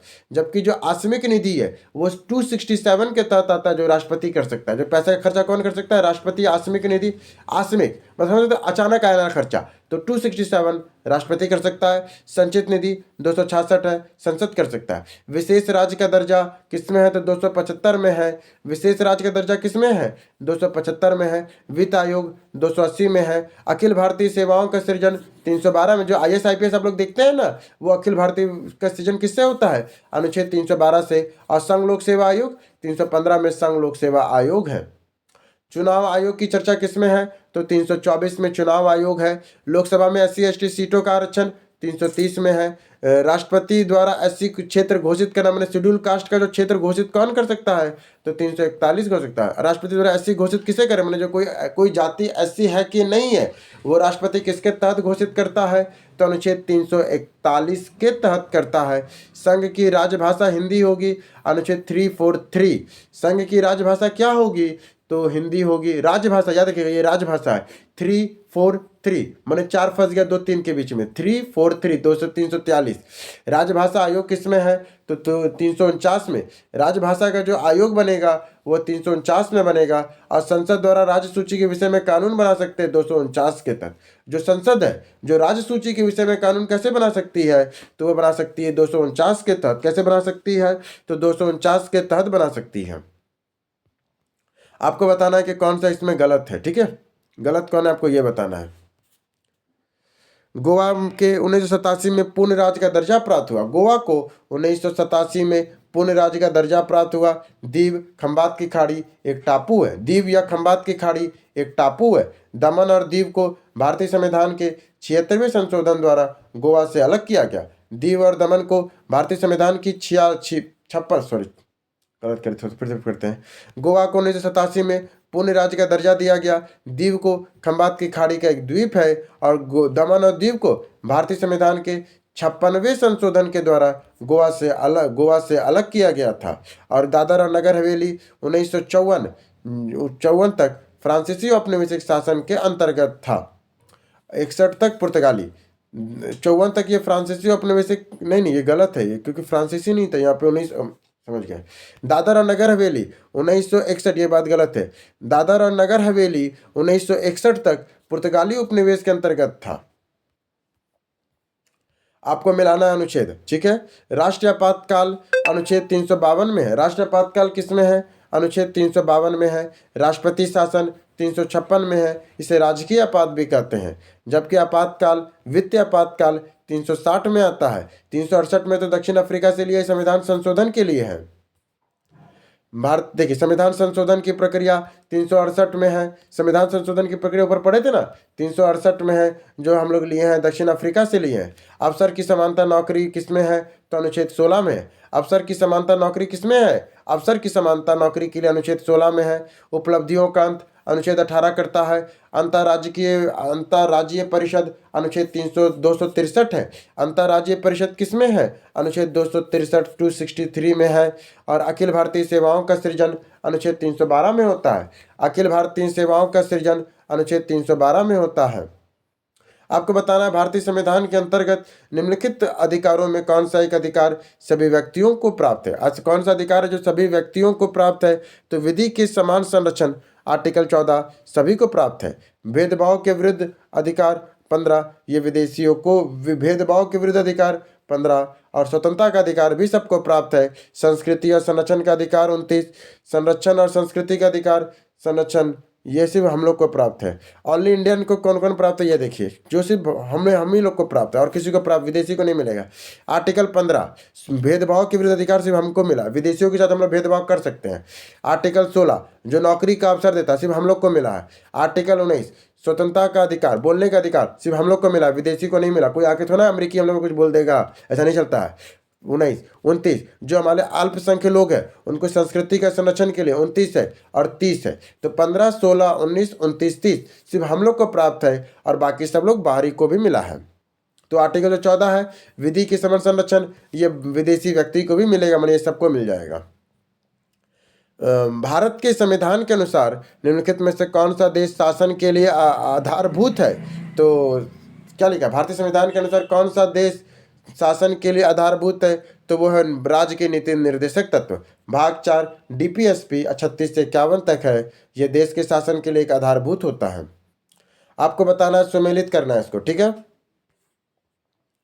संविधान संशोधन की प्रक्रिया दक्षिण अफ्रीका से है। प्रस्तावना की भाषा ऑस्ट्रेलिया से है। सिक्किम भारत का राज्य बना है 36वें संशोधन के द्वारा। दिल्ली और पुडुचेरी विधानसभा का गठन 69वें संशोधन से है। दल बदल कर जोड़ा गया है 52वें संशोधन के द्वारा। और जीएसटी क्या है, 101वें संविधान संशोधन के तहत। जीएसटी 101वें संविधान संशोधन के तहत। निम्नलिखित में से किस एक का संरक्षण भारतीय नागरिक का मूल कर्तव्य है, तो राष्ट्र ध्वज का। निम्नलिखित में से किस एक का संरक्षण भारतीय नागरिक का मूल कर्तव्य है, तो हमें राष्ट्र ध्वज का संरक्षण करना है। ग्राम पंचायत किस में आती है, आर्टिकल 40 में। फिर आपका वन्य प्राणी ये 48 में आता है, 48 और 48 क में। 57 नंबर क्वेश्चन, भारत के उपराष्ट्रपति के पदच्युत करने संबंधी प्रस्ताव पारित किया जा सकता है। एक मिनट, राष्ट्रपति जी, थोड़ा सा गलती कर दी, सॉरी। भारत के उपराष्ट्रपति के पदच्युत करने संबंधी प्रस्ताव पारित कर सकते हैं सिर्फ राज्यसभा में। वो जो उपराष्ट्रपति का पद को पदच्युत करने का प्रस्ताव कौन दे सकता है, तो सिर्फ राज्यसभा देगा, महाभियोग के माध्यम से। उपराष्ट्रपति के लिए, राष्ट्रपति के लिए तो कहीं भी चलेगा, पर उपराष्ट्रपति के लिए राज्यसभा से ही शुरू होना चाहिए। लोकसभा का स्पीकर का निर्वाचन होता है लोकसभा के सभी सदस्यों के द्वारा। लोकसभा का जो स्पीकर बनेगा वो लोकसभा सदस्यों से ही कोई बनेगा। लोकसभा का सचिवालय किसके नियंत्रण में होता है, लोकसभा अध्यक्ष स्पीकर के नियंत्रण में होता है सचिवालय उसका। भारतीय संविधान के किस अनुच्छेद के अंतर्गत अंतर्राष्ट्रीय समझौते को प्रभावी बनाने हेतु संसद राज्य सूची के विषय पर कानून बना सकती है, अनुच्छेद 249 के तहत। अनुच्छेद 249 के तहत बना सकती है, किसके लिए, अंतर्राष्ट्रीय समझौते को प्रभावी बनाने के लिए। आइए आपको मिलाना है अब, नागरिकता किसमें आता है, तो भाग 2 में अनुच्छेद 5 से 11। मौलिक अधिकार अनुच्छेद भाग 3 में अनुच्छेद 12 से 35। नीति निर्देशक तत्व भाग 4 में आता है। भाग 4 में आता है 36 से लेकर 51 तक। और देखिए यहाँ देखिए भाग था ना, मूल कर्तव्य, सॉरी ये डीपीएसपी ना, वो भाग 4 में है 36 से 51। और जो मूल कर्तव्य है वो आता है आपका भाग 4 का ए में अनुच्छेद 51 का 1 में। संघ किस में आता है, तो संघ आता है भाग 9 में। संघ किस में आता है, तो भाग 9 में, ये भगवान, संघ आता है, यूनियन आता है भाग 5 में। संघ किस में आता है, भाग 5 में। पंचायत आता है भाग 9 में। संघ किस में आएगा, तो भाग 5 में। पंचायत किस में आएगा, तो भाग 9 में। नगर पालिका कौन आएगा, तो भाग 9 का 1 में। नगर पालिका भाग 9 का ए में, जबकि निर्वाचन आएगा भाग 15 में। निर्वाचन इलेक्शन कमीशन किस में आता है? भाग 15 में आता है, आर्टिकल 324 के तहत। भारतीय संविधान के दोनों सदनों की संयुक्त बैठक किससे संबंध होती है? तो ये सिर्फ साधारण विधेयक से होता है। जो हमारा जो दोनों सदनों की जो संयुक्त बैठक होती है ना, वो सिर्फ साधारण विधेयक के लिए होता है, संविधान संशोधन के लिए नहीं, वित्त विधेयक के लिए नहीं, उपराष्ट्रपति के निर्वाचन नहीं, सिर्फ साधारण विधेयक के लिए। आपको बताना है कि पहला संयुक्त अधिवेशन कब बैठा था? आप कमेंट जरूर बताइएगा, पहला संयुक्त अधिवेशन कब बैठा था और किस विषय के लिए बैठा था? किस अनुच्छेद के तहत राष्ट्रपति पारिस्थिति के अनुसार अनुच्छेद 20 और 21 को छोड़कर शेष सभी मूल अधिकारों को निलंबित कर सकता है? किसके तहत? तो ये कर सकता है, आपका क्या लिखा, किस अनुच्छेद के तहत राष्ट्रपति परिस्थितियों के अनुसार अनुच्छेद 20 और 21 को छोड़कर शेष सभी मूल अधिकारों को निलंबित कर सकता है? अनुच्छेद 359 के तहत, 359 के तहत। और आर्टिकल जो 19 हटता है वो कितना कुत्ता भूखता है, सॉरी, अनुच्छेद 369 के तहत। हम देखें, बात समझिए, क्वेश्चन क्या कर रहा है। जब हम लोग को आपातकाल लगता है ना, तो सारा का सारा मौलिक अधिकार खत्म हो जाता है, पर जो आर्टिकल 20 और 21 है वो खत्म नहीं होता है। क्यों नहीं खत्म होता है?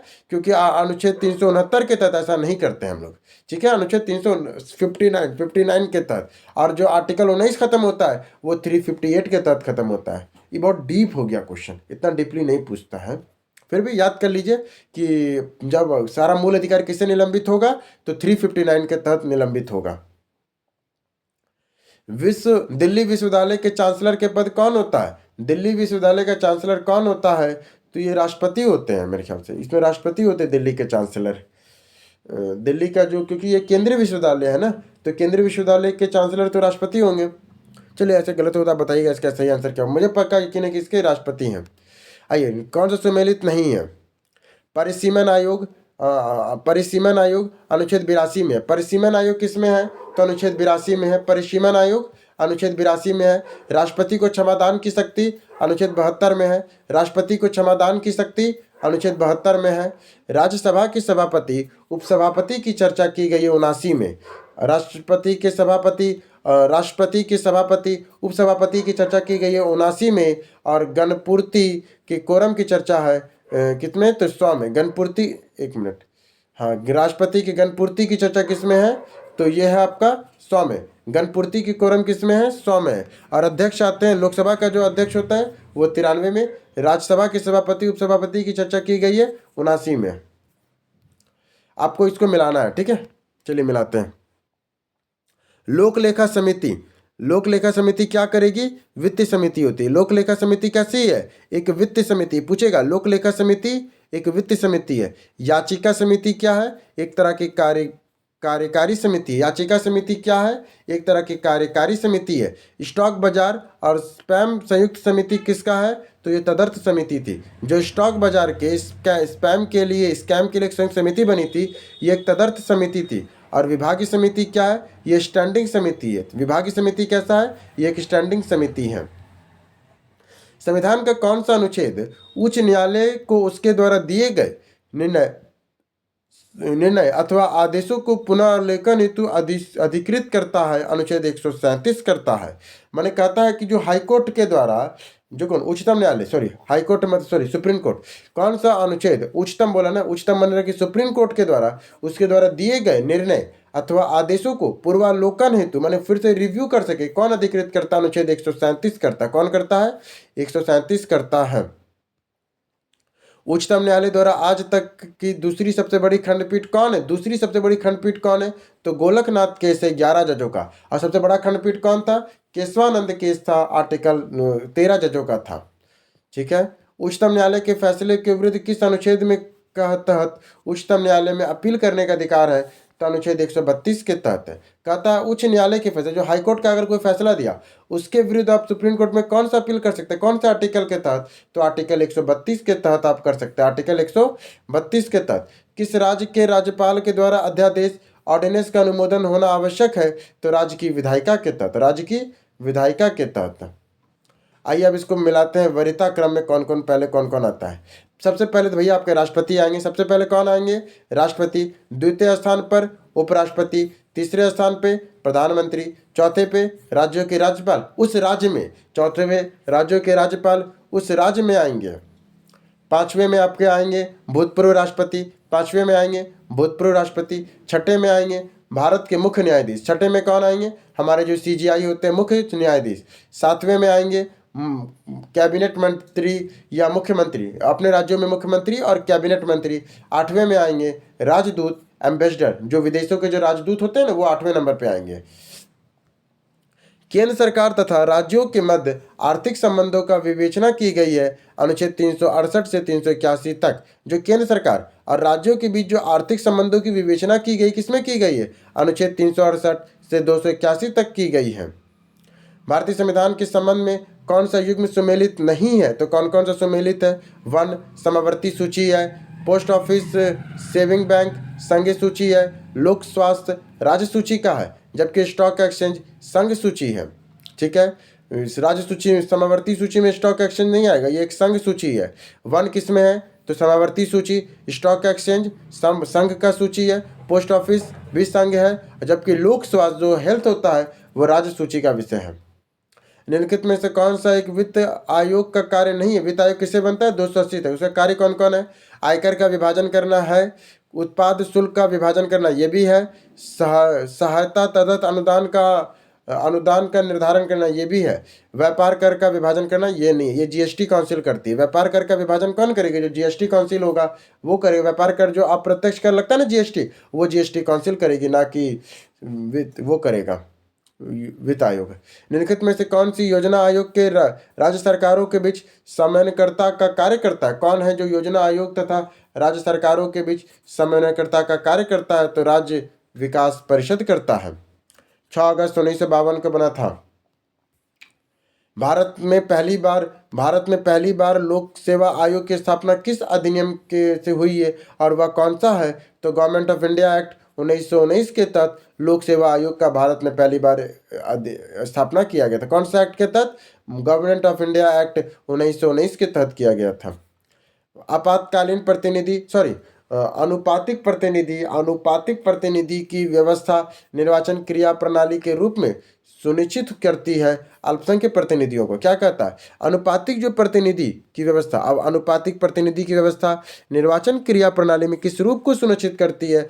तो अल्पसंख्यकों के प्रतिनिधियों को करती है। निम्नलिखित में से दलीय व्यवस्था किस एक व्यापक व्यवस्था का अंग है? तो राजनीतिक व्यवस्था का। एक दलीय व्यवस्था किसका अंग है?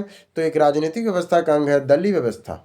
भारत की सरकारी भाषा संबंधी प्रावधान का संशोधन होता है तो कम से कम 2/3 बहुमत से। भारत में सरकारी भाषा संबंधी का प्रावधान का संशोधन कैसे हो सकता है? तो सरकारी भाषा का जो संबंध का प्रावधान है वो कम से कम 2/3 बहुमत से होगा।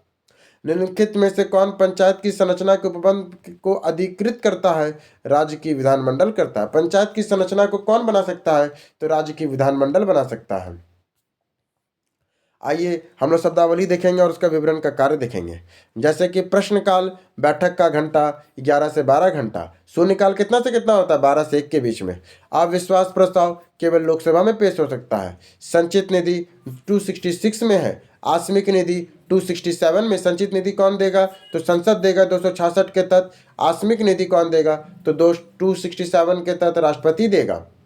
कोरम या गणपूर्ति क्या है? कुल सदस्यों का 1/10 भाग है। विभागीय समिति क्या है? तो कुल 24 गो विभागीय समिति है। याचिका समिति क्या है? तो नागरिकों की शिकायतों की जांच करता है। प्रोटेम स्पीकर क्या है? तो निर्वाचित सदस्यों का शपथ दिलाना। प्रोटेम स्पीकर निर्वाचित सदस्यों का शपथ दिलाना। अब आइए, पंचायती राज किसके अंतर्गत स्वशासन की इकाई के रूप में संगठित किया गया है? तो किसके तहत किया गया पंचायती को? तो भारतीय संविधान के 73वें संशोधन के द्वारा किया गया है। 73वें संशोधन के द्वारा पंचायती राज किसमें आता है? आर्टिकल आपका 40 में भी आता है और इसको 73वें संशोधन के द्वारा किया गया है। आइए, निम्न में से किसका संबंध संयुक्त राष्ट्र संघ से नहीं है? बता दें किसका संबंध संयुक्त राष्ट्र संघ से नहीं है? सामान्य सभा है, 193 सदस्य होते हैं। यूएन में कितना सदस्य होते हैं? 193 सदस्य है। इसके बाद अंतर्राष्ट्रीय न्यायालय सीजीआई मैंने ICG international court of judicial 15 सदस्य है, और ट्रस्टीशिप काउंसिल भी है, पर एमिनिटी इंटरनेशनल नहीं है। एमिनिटी इंटरनेशनल कहाँ पड़ता है आपको? ये ब्रिटेन में पड़ता है, ये मानवाधिकार से संबंधित है। सीमा प्रबंधन विभाग निम्नलिखित केंद्रीय मंत्रालय का एक विभाग है। सीमा प्रबंधन विभाग निम्नलिखित केंद्रीय मंत्रालय में किसका एक विभाग है? तो ये गृह मंत्रालय का एक विभाग है। 2027 में ये बना था रोहिंग्या और बांग्लादेशियों के लिए।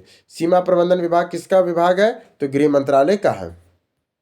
आपातकाल के संबंधित कथनों पे कौन सा कथन असत्य है? तो सत्य क्या क्या ये देखते हैं। राष्ट्र आपात को संसद के 30 दिनों के अंदर अनुमोदन मिलना आवश्यक, बिल्कुल सही है। अगर आप राष्ट्र आपातकाल लगाते हैं 352 के तहत, आपको 30 दिन के अंदर संसद द्वारा अनुमोदन मिलना आवश्यक है। इसे हर 6 माह में अनुमोदन के बाद अनंत काल तक बढ़ाया जा सकता है, ये भी बात सही है। अब तक इसे 3 बार लगाया जा चुका है। राष्ट्र आपातकाल कितना बार लगा है? तो 3 बार लगा है, 1962 में, 1971 में और 1975 में।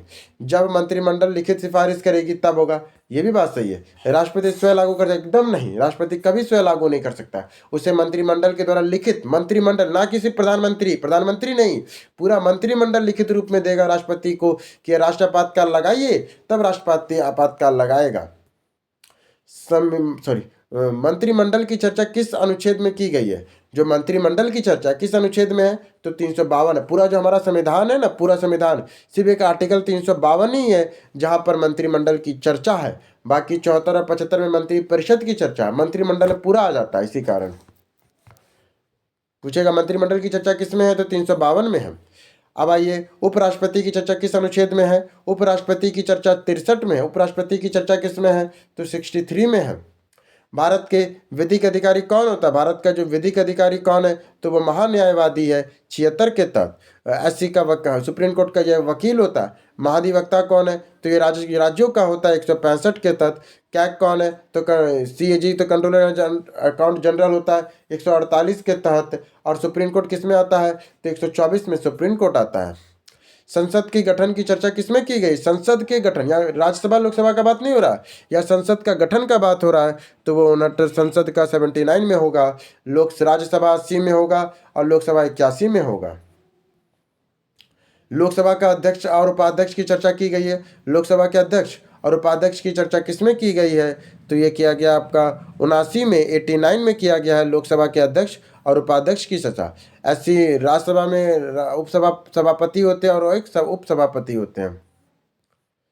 आपका 108 में क्या है? तो 108 में आपका संयुक्त अधिवेशन है। 108 में क्या? संयुक्त अधिवेशन है। अब आपको बताना है इसमें कौन सा शब्द, उसका अर्थ क्या क्या है। संप्रभुता आंतरिक और बाह्य रूप से स्वतंत्र होते हैं। संप्रभुता में क्या है? हम लोग आंतरिक और बाह्य रूप से स्वतंत्र है।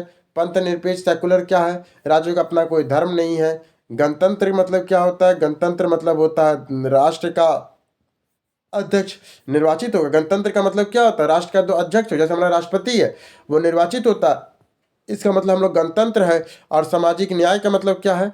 धर्म जाति के आधार पर भेदभाव नहीं होगा, इसका मतलब सामाजिक न्याय होता है। बंधुत्व का मतलब क्या है? कि भाईचारे की भावना होगी, ये फ्रांस से प्रेरित है। जबकि समाजवादी क्या है? संसाधनों का न्यायपूर्ण वितरण होगा, ये समाजवादी है। गणपूर्ति के लिए आवश्यक संख्या कितनी होनी चाहिए? 1/10 होनी चाहिए। गणपूर्ति इसके लिए कितनी होनी चाहिए? 1/10 होनी चाहिए। संसद का सबसे बड़ा सत्र कौन सा होता है? तो वो होता है आपका, सबसे बड़ा सत्र कौन सा होता है? तो बजट सत्र होता है, जो फरवरी से लेकर मई तक चलता है, सबसे बड़ा होता है। जबकि जो शीतकालीन सत्र है, जो नवंबर दिसंबर में जो भी खत्म हुआ, वो सबसे छोटा है। और जबकि मानसून सत्र जुलाई से अगस्त तक चलता है। इसको आहूत और सावान कौन कर सकता है? तो ये सिर्फ राष्ट्रपति जी कर सकते हैं। और देखिए, सबसे बड़ा सत्र हम लोग पढ़े फरवरी और मई में होता है, सबसे बड़ा सत्र छोटा होता है शीतकालीन सत्र। आहूत और सत्रावान कौन कर सकता है? तो राष्ट्रपति कर सकता है। और हर 6 माह में कम से कम एक बार सत्र बैठना चाहिए, मैंने साल में 2 बार तो सत्र बैठना ही चाहिए। और अध्यादेश किसके तहत आ सकता है? 123 के तहत अध्यादेश राष्ट्रपति ला सकते हैं। आइए, राष्ट्रपति विधेयकों को अपना अनुमति किस अनुच्छेद के तहत देता है? तो 111 के तहत। राष्ट्रपति विधेयकों पर अपना अनुमति किस अनुच्छेद के तहत देते हैं? तो 111 के तहत देते हैं। 109 में क्या है, धन विधेयक का प्रावधान किसमें है, तो 109 में है। और परिभाषा किसमें, पूछेगा धन विधेयक का प्रावधान किसमें, प्रावधान, तो ये 109 में है। अब परिभाषा किसमें है, तो 110 में परिभाषा है, 110 में परिभाषा है। अब आइए, धन विधेयक की चर्चा किसमें है, तो 109 में। प्रावधान किसमें है, 109 है, मैंने प्रावधान 109 में है। अब परिभाषा दिया गया 110 में, तो जब भी पूछेगा धन विधेयक की चर्चा किसमें है, तो 110 करेंगे। अब पूछेगा कि बजट का प्रावधान, बजट का प्रावधान किसमें है, तो 112 में इसे वार्षिक वित्तीय विवरण के नाम से लाया जाता है। ठीक है, 117 में वित्त विधेयक है, 123 में अध्यादेश है, 124 में सुप्रीम कोर्ट है। राष्ट्रपति को अध्यादेश की अधिकतम अवधि कितनी हो सकती है, तो 6 माह हो सकती है। राष्ट्रपति के अध्यादेश की अधिकतम अवधि कितनी हो सकती है, तो 6 माह हो सकती है। सुप्रीम कोर्ट का गठन की चर्चा किसमें है, 124 में है सुप्रीम कोर्ट के गठन की चर्चा। इसके बाद आपको बताना है तदर्थ न्यायाधीश की चर्चा किसमें है, तदर्थ न्यायाधीश की चर्चा है 127 में। तदर्थ न्यायाधीश की चर्चा किसमें है, तो 127 में है। इसके बाद 129 में अभिलेख बताया गया है, जो सुप्रीम कोर्ट एक अभिलेख होगा ये 129 में कहा गया। 137 में ये पूर्वालोकन कर सकते हैं। सीजीए की जांच की सीएजी की जांच की रिपोर्ट की कौन करेगा, तो लोक लेखा समिति करेगा। जो कंट्रोलर सीएजी होता है ना, इसकी रिपोर्ट की जांच कौन करेगा, तो ये लोक लेखा समिति करेगा। लोक लेखा समिति करे, सीएजी की रिपोर्ट राष्ट्रपति को देगा, राष्ट्रपति अध्यक्ष या सभापति को देंगे, और ये संसद में जाएगा, और संसद में लोक लेखा समिति इसकी जाँच करेगी। अब आइए 101वां नंबर क्वेश्चन बताना। वाह, बहुत बढ़िया ये क्वेश्चन, सब याद हो जाएगा। धन विधेयक की परिभाषा 110 में है। राष्ट्रपति को विशेष अभिभाषण 87 में है। राष्ट्रपति का विशेष अभिभाषण 87 में है। केंद्र सरकार के कार्यों का संचालन 77 में है। केंद्र सरकार के कार्यों का संचालन 77 में है। केंद्र सरकार की राजभाषा 343 में है। केंद्र सरकार की राजभाषा किसमें है, 343 में हिंदी और इंग्लिश है। पिछड़े वर्गों के लिए आयोग 340 में है। एससी के लिए घोषित करना 341 को, एससी को घोषित करना 341 में। पिछड़े वर्गों का आयोग 340 में है। राज्यपाल पद की परिभाषा दिया गया है 153 में। राज्यपाल पद को परिभाषित किसमें किया गया है, तो 153 में किया गया है। मुख्यमंत्री की चर्चा किसमें की गई है, तो 164 में। मुख्यमंत्री की चर्चा किसमें है, 164 में है। और राज्य के जो महाधिवक्ता बनते हैं अटॉर्नी जनरल, वो 165 में बनते हैं। महाधिवक्ता के प्रावधान किसमें है, तो 165 में महाधिवक्ता का प्रावधान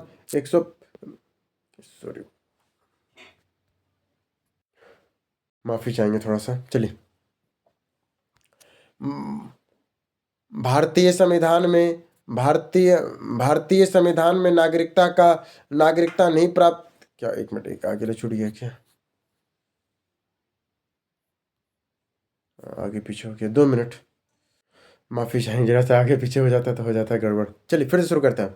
महाधिवक्ता का प्रावधान किस अनुच्छेद में है, तो यह अनुच्छेद 165 में महाधिवक्ता का प्रावधान है।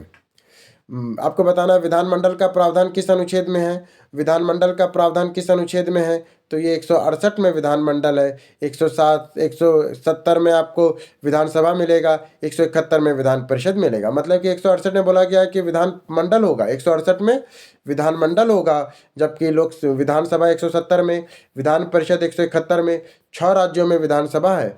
169 में क्या है, तो विधान परिषद का सृजन 169 में है। ठीक है, आइए अब विधान परिषद में कितने विधेयक, क्या है, विधान परिषद किसी विधेयक को कितने समय तक रोक सकती है, तो 4 महीने के लिए। बहुत इंपॉर्टेंट क्वेश्चन ये वाला। यहाँ क्या है, विधान परिषद किसी विधेयक को कितने समय तक रोक सकती है, तो 4 महीने के लिए रोक सकती है। विधानमंडल किस में आता है, 168 में। विधानसभा 170 में। विधान परिषद 171 में आता है। विधान परिषद के अधिकतम संख्या विधानसभा की तुलना में कितनी होगी, तो 1/3 होगी। विधान परिषद की अधिकतम संख्या कितनी हो सकी, विधानसभा की तुलना में 1/3 होगी। विधानसभा में अधिकतम संख्या 500 हो सकती है और मिनिमम 60 हो सकती है, और विधानसभा में इसका 1/3 ही हो सकती है। हाईकोर्ट का प्रावधान किया गया। हाईकोर्ट का प्रावधान किस में है, तो अनुच्छेद 214 में है।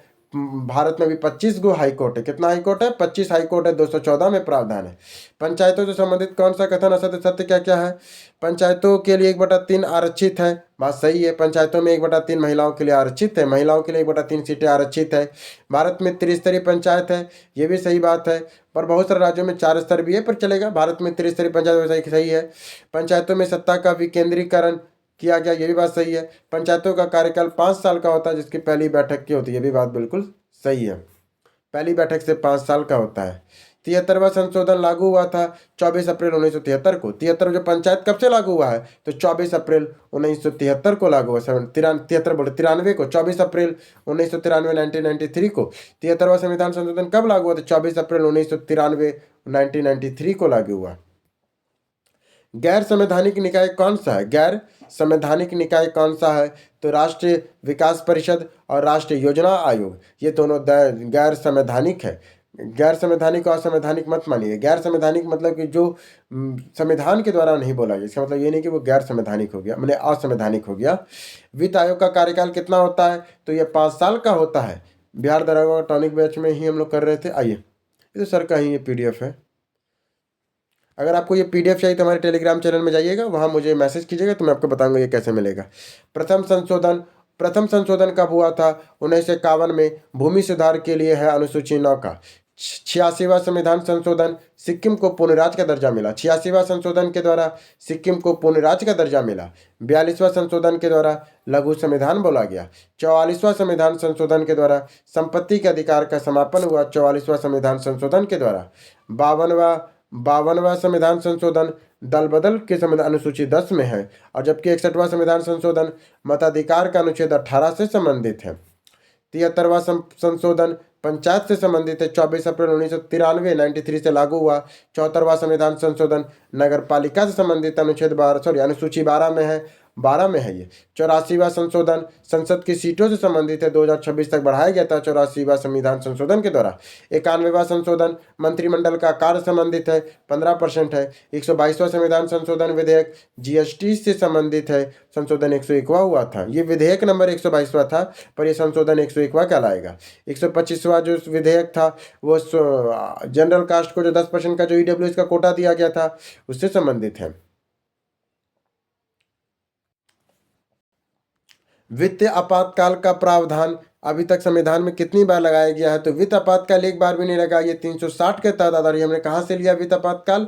USA से लिया है। राष्ट्रपति द्वारा प्रधानमंत्री को नियुक्त किस अनुच्छेद के तहत की जाती है? तो प्रधानमंत्री की नियुक्ति कैसे होती है? अनुच्छेद 75 के तहत। 74 के तहत विधान मंत्री परिषद होता है और प्रधानमंत्री की नियुक्ति अनुच्छेद 75 के तहत होता है। मंत्री परिषद में आता है कैबिनेट मंत्री, राज्य मंत्री और उप मंत्री। भारतीय संसद का अनिवार्य अंग किसे माना जाता है? तो लोकसभा, राज्यसभा और राष्ट्रपति सभी को अनिवार्य अंग माना जाता है। तीनों मिलकर ही संसद बनता है। राष्ट्रपति का वीटो पावर किस देश से लिया गया है? तो अमेरिका से लिया गया है राष्ट्रपति का वीटो पावर। राष्ट्रपति के चुनाव में कौन शामिल होते हैं? तो लोकसभा के निर्वाचित सदस्य बिल्कुल सही है। राज्यसभा के निर्वाचित सदस्य बिल्कुल सही है। राज्य विधानसभा के निर्वाचित सदस्य बिल्कुल सही है। मैंने तीनों के निर्वाचित सदस्य इसमें शामिल लेते हैं, पर जो मनोनीत सदस्य होते हैं वो लोग शामिल नहीं होते हैं। राष्ट्रीय आपातकाल का प्रावधान किस देश से लिया गया? राष्ट्रीय आपातकाल जर्मनी के वाइस संविधान से लिया गया। वित्त आपातकाल 360 जबकि अमेरिका से लिए हैं। संविधान के मंत्रिमंडल कैबिनेट शब्द की चर्चा एक बार कहाँ की गई? कैबिनेट की चर्चा कहाँ है? तो आर्टिकल 352 में है। राष्ट्रपति 352 में है और राज्य के लिए 356 है और राष्ट्रीय आपातकाल 300 पूछेगा। मंत्रिमंडल कैबिनेट की चर्चा कहाँ है? तो 352 में। और मंत्रिपरिषद 74 में आता है। 7 देखिए, मंत्रिपरिषद कहेगा, मंत्रिपरिषद आता है 74 में, जबकि कैबिनेट कहेगा तो ये इसका चर्चा 352 में है, क्योंकि जब राष्ट्रपति आपातकाल लगाएगा तो कैबिनेट के लिखित कहने पर लगाएगा। फिर आता है आपका पूर्व प्रधानमंत्री स्वर्गीय VP सिंह हमेशा किस अनुच्छेद को लागू करने की मांग करते थे? तो 44वां अनुच्छेद, जो ये आपका समान सिविल संहिता के लिए है। भारतीय संविधान की व्यवस्था, भारतीय न्यायिक व्यवस्था का सर्वोच्च पद किसमें निहित है? भारतीय न्यायिक व्यवस्था में सर्वोच्च पद किसमें निहित है? तो मुख्य न्यायाधीश CJI में नियुक्त है। भारत के वर्तमान मुख्य न्यायाधीश कौन है? जस्टिस सूर्यकांत है, जस्टिस सूर्यकांत है। राज्यपाल अपने पद में कितने समय तक रह सकते हैं? राष्ट्रपति के प्रसाद पर्यंत तक रह सकते हैं, राष्ट्रपति के प्रसाद पर्यंत राज्यपाल रह सकते हैं। राज्यपाल के पद की न्यूनतम उम्र कितना है? तो 35 वर्ष राज्यपाल का होना चाहिए। राज्यपाल का वेतन मान कितना होता है? तो राज्यपाल का वेतनमान अभी 3.5 लाख रुपए राज्यपाल को मिलता है। कितना मिलता है राज्यपाल को? 3.5 लाख रुपए मात्र मिलता है। भारत के प्रथम मुख्य न्यायाधीश कौन है? तो भारत के प्रथम मुख्य न्यायाधीश कौन थे? तो वे थे एच जे कानिया थे। भारत में मुख्य न्यायाधीश के पद पे कोई व्यक्ति कितने समय तक रहता है? तो 6 वर्ष या 65 वर्ष तक रह सकता है। 1 मिनट, भारत के मुख्य न्यायाधीश पे कोई व्यक्ति कब तक रह सकता है? ऐसे कोई उम्र सीमा की गणना नहीं की गई है, पर जो भी 65 वर्ष होते हैं वो 6 वर्ष या 65 वर्ष तक रहता है। भारत के मुख्य न्यायाधीश अपने पद पे कोई व्यक्ति कितने समय तक रह सकता है? 6 वर्ष या 65 वर्ष तक। ऐसे पर संविधान में कहीं लिखा हुआ नहीं है कि 6 वर्ष तक ही रहेगा। बोला गया कि 65 वर्ष, अपनी नियुक्ति से वो 65 वर्ष तक वो शासन में रहते, पर पता नहीं यहाँ पे 6 वर्ष कैसे सर किए हैं। चलिए, वर्तमान में भारत के में कितने उच्च न्यायालय है? तो 25 गो उच्च न्यायालय। हाईकोर्ट कितना है? तो 25 गो उच्च न्यायालय है। हाँ, हाईकोर्ट उच्च न्यायालय के मुख्य न्यायाधीश की नियुक्ति कौन करता है? तो राष्ट्रपति करते हैं। पर यह कॉलेजियम जो हाईकोर्ट सुप्रीम कोर्ट का, उसके द्वारा ये किया जाता है, जिसमें 5 सीनियर जज होते हैं। और वो अपना त्याग पत्र किसे देगा? राष्ट्रपति को देगा। पर जो हाईकोर्ट का जो मुख्य न्यायाधीश को शपथ कौन दिलाएगा? तो उसको शपथ राज्यपाल जी दिखाएंगे राज्यपाल जी। उच्चतम न्यायालय के मुख्य न्यायाधीश को की नियुक्ति कौन करता है? तो राष्ट्रपति करता है। उच्चतम न्यायालय के मुख्य न्यायाधीश की नियुक्ति कौन करेगा? राष्ट्रपति करेगा। पर उसकी सलाह कौन देगा? तो कॉलेजियम उसकी सलाह देगा। उच्च न्यायालय के जजों के लिए नियुक्ति की उम्र सीमा कितने? न्यूनतम उम्र सीमा कोई निश्चित उम्र सीमा नहीं है, कोई निश्चित उम्र सीमा नहीं है। बस इतना कहा गया, या तो वो 5 साल का जज हो, या 10 वर्ष का वकील हो, या कानून का जानकार हो। भारत के मुख्य सबसे अधिक जजों की संख्या वाला हाईकोर्ट कौन है? तो इलाहाबाद हाईकोर्ट है, जहां पर 160 गो जज है, जबकि सिक्किम में मात्र 3 जज हैं। सबसे पुराना हाईकोर्ट कौन सा है? तो सबसे पुराना हाईकोर्ट आपका कलकत्ता हाईकोर्ट है, जो 1861 में बना था। 61 के अधिनियम के तहत 62 में बना था। पटना हाईकोर्ट 1916 में बना है। पटना हाईकोर्ट 1916 में बना है। जजों की संख्या के आधार पर सबसे छोटा हाईकोर्ट कौन है? तो सिक्किम का गंगटोक हाईकोर्ट है, मात्र 3 वहाँ पे जज हैं। गुवाहाटी हाईकोर्ट में आपका असम, अरुणाचल प्रदेश, नागालैंड और मिजोरम आता है। किस एकमात्र केंद्र शासित प्रदेश का अपना अलग हाई कोर्ट है? तो दिल्ली और जम्मू कश्मीर का। दिल्ली और जम्मू कश्मीर का अपना अपना हाई कोर्ट है। किन 2 केंद्र शासित प्रदेशों में विधानसभा है? दिल्ली और पुदुचेरी में अपने विधानसभा है। किस और आपका पुडुचेरी में भी तो है, वही तो, दिल्ली, पुडुचेरी और जम्मू कश्मीर में अपना विधानसभा है। किस विधानसभा में सीटों की संख्या न्यूनतम है? तो सिक्किम में बहुत कम सीट है विधानसभा में। किस विधानसभा में सीटों की संख्या सर्वाधिक है? तो हमारे उत्तर प्रदेश में है, 403 सीट है। बिहार विधानसभा में कितनी सीटें हैं? 343 आपका 243। बिहार विधानसभा में कितनी सीटें हैं? 243 सीटें हैं। आंध्र प्रदेश राज्य विधानसभा में सीटों की संख्या कितनी है? 175 है। आंध्र प्रदेश में विधानसभा की सीटों की संख्या कितनी है? 175। तमिलनाडु में 119 है। आंध्र प्रदेश में कितना है विधानसभा की सीटें? 175, जबकि तमिलनाडु में मात्र 119 है। तेलंगाना राज्य विधानसभा की सीटों की संख्या कितनी है? 119 है। वो यहाँ पे तेलंगाना की सॉरी तमिलनाडु जो बोल दिए। तेलंगाना में कितना है? 119 है, जबकि आंध्र प्रदेश में 175 है। तेलंगाना में 119 है और आंध्र प्रदेश में 175 है। किस एकमात्र विधानसभा का कार्यकाल 6 वर्षों का है? तो जम्मू कश्मीर का है। किस राज्य का एकमात्र विधानसभा का कार्यकाल अब तो ना रहा था, 6 वर्षों का था, तो जम्मू और कश्मीर का, जब उनके पास आर्टिकल 370 था। अब 5 साल का हर जगह। किस राज्य की विधानसभा के सदस्यों के कार्यकाल कितनी अवधि का होता है? तो क्या लिखा है? किसी राज्य की विधान परिषद, जो स्थायी विधान परिषद के सदस्यों का कार्यकाल कितना होता है? तो 6 वर्षों का होता है। विधान परिषद बोल रहा है, याद रखिएगा, यहाँ विधान परिषद, तो 6 वर्षों का कार्यकाल होता है। विधान परिषद में सर्वाधिक सीटों वाला राज्य कौन है? तो उत्तर प्रदेश में 100 सीटें हैं विधान परिषद में, और लोकसभा में 403 सीटें हैं। बिहार विधान परिषद में कितनी सीटें बताइएगा? 75 सीटें हैं। विधान परिषद के सदस्यों की न्यूनतम उम्र कितना होता है? तो 30 वर्ष। 1 मिनट, विधान परिषद के सदस्यों की न्यूनतम उम्र गलत दिया इसमें, नहीं सही है। विधान परिषद का, हाँ यहाँ थोड़ा कन्फ्यूज कर गए कि विधान परिषद की न्यूनतम उम्र की कितना होगा? तो 30 होगा, जबकि विधानसभा में 25 होगा। संसद के लिए, लोकसभा के लिए 25, राज्यसभा के लिए 30। विधानमंडल में विधानसभा के लिए 25, विधान परिषद के लिए 30, और 35 तो राज्यपाल और राष्ट्रपति और उपराष्ट्रपति के लिए है। मुखिया बनने की न्यूनतम उम्र कितनी होनी चाहिए? तो 21 वर्ष। मुखिया बनने के लिए कितनी न्यूनतम उम्र चाहिए? 21 वर्ष। विधायक बनने के लिए अधिकतम उम्र, अधिकतम का तो कोई सीमा नहीं है, पर न्यूनतम आपका 25 वर्ष होना चाहिए, न्यूनतम 25 वर्ष। जबकि विधान परिषद के लिए 30 वर्ष है। विधानसभा का कार्यकाल कितने दिन का संवैधानिक सीमा है? तो विधानसभा का 5 साल का कार्यकाल है। वर्तमान में कितने राज्य विधान परिषद का अस्तित्व है? तो 6 राज्यों में। कौन कौन है? यूपी, बिहार, महाराष्ट्र, कर्नाटक, आंध्र प्रदेश और तेलंगाना। आपातकाल लगाकर विधानसभा का कार्यकाल कितने दिनों के लिए बढ़ाया जा सकता है? तो 1 साल के लिए बढ़ा सकते हैं। किसी वित्त विधेयक को विधान परिषद कितने दिन में पारित करेगा? तो 14 दिन में पारित करेगा धन विधेयक को। किसी वित्त धन विधेयक की बात नहीं है, यहाँ कोई वित्त विधेयक है तो विधान परिषद कितने दिन में रोक सकता है?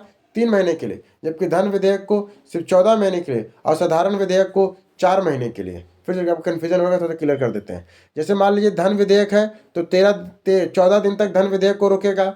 मान लीजिए कोई वित्त विधेयक है तो 3 महीने तक रोकेगा, और कोई साधारण विधेयक है तो 4 महीने तक रोकेगा। यह विधान परिषद की ताकतें हैं।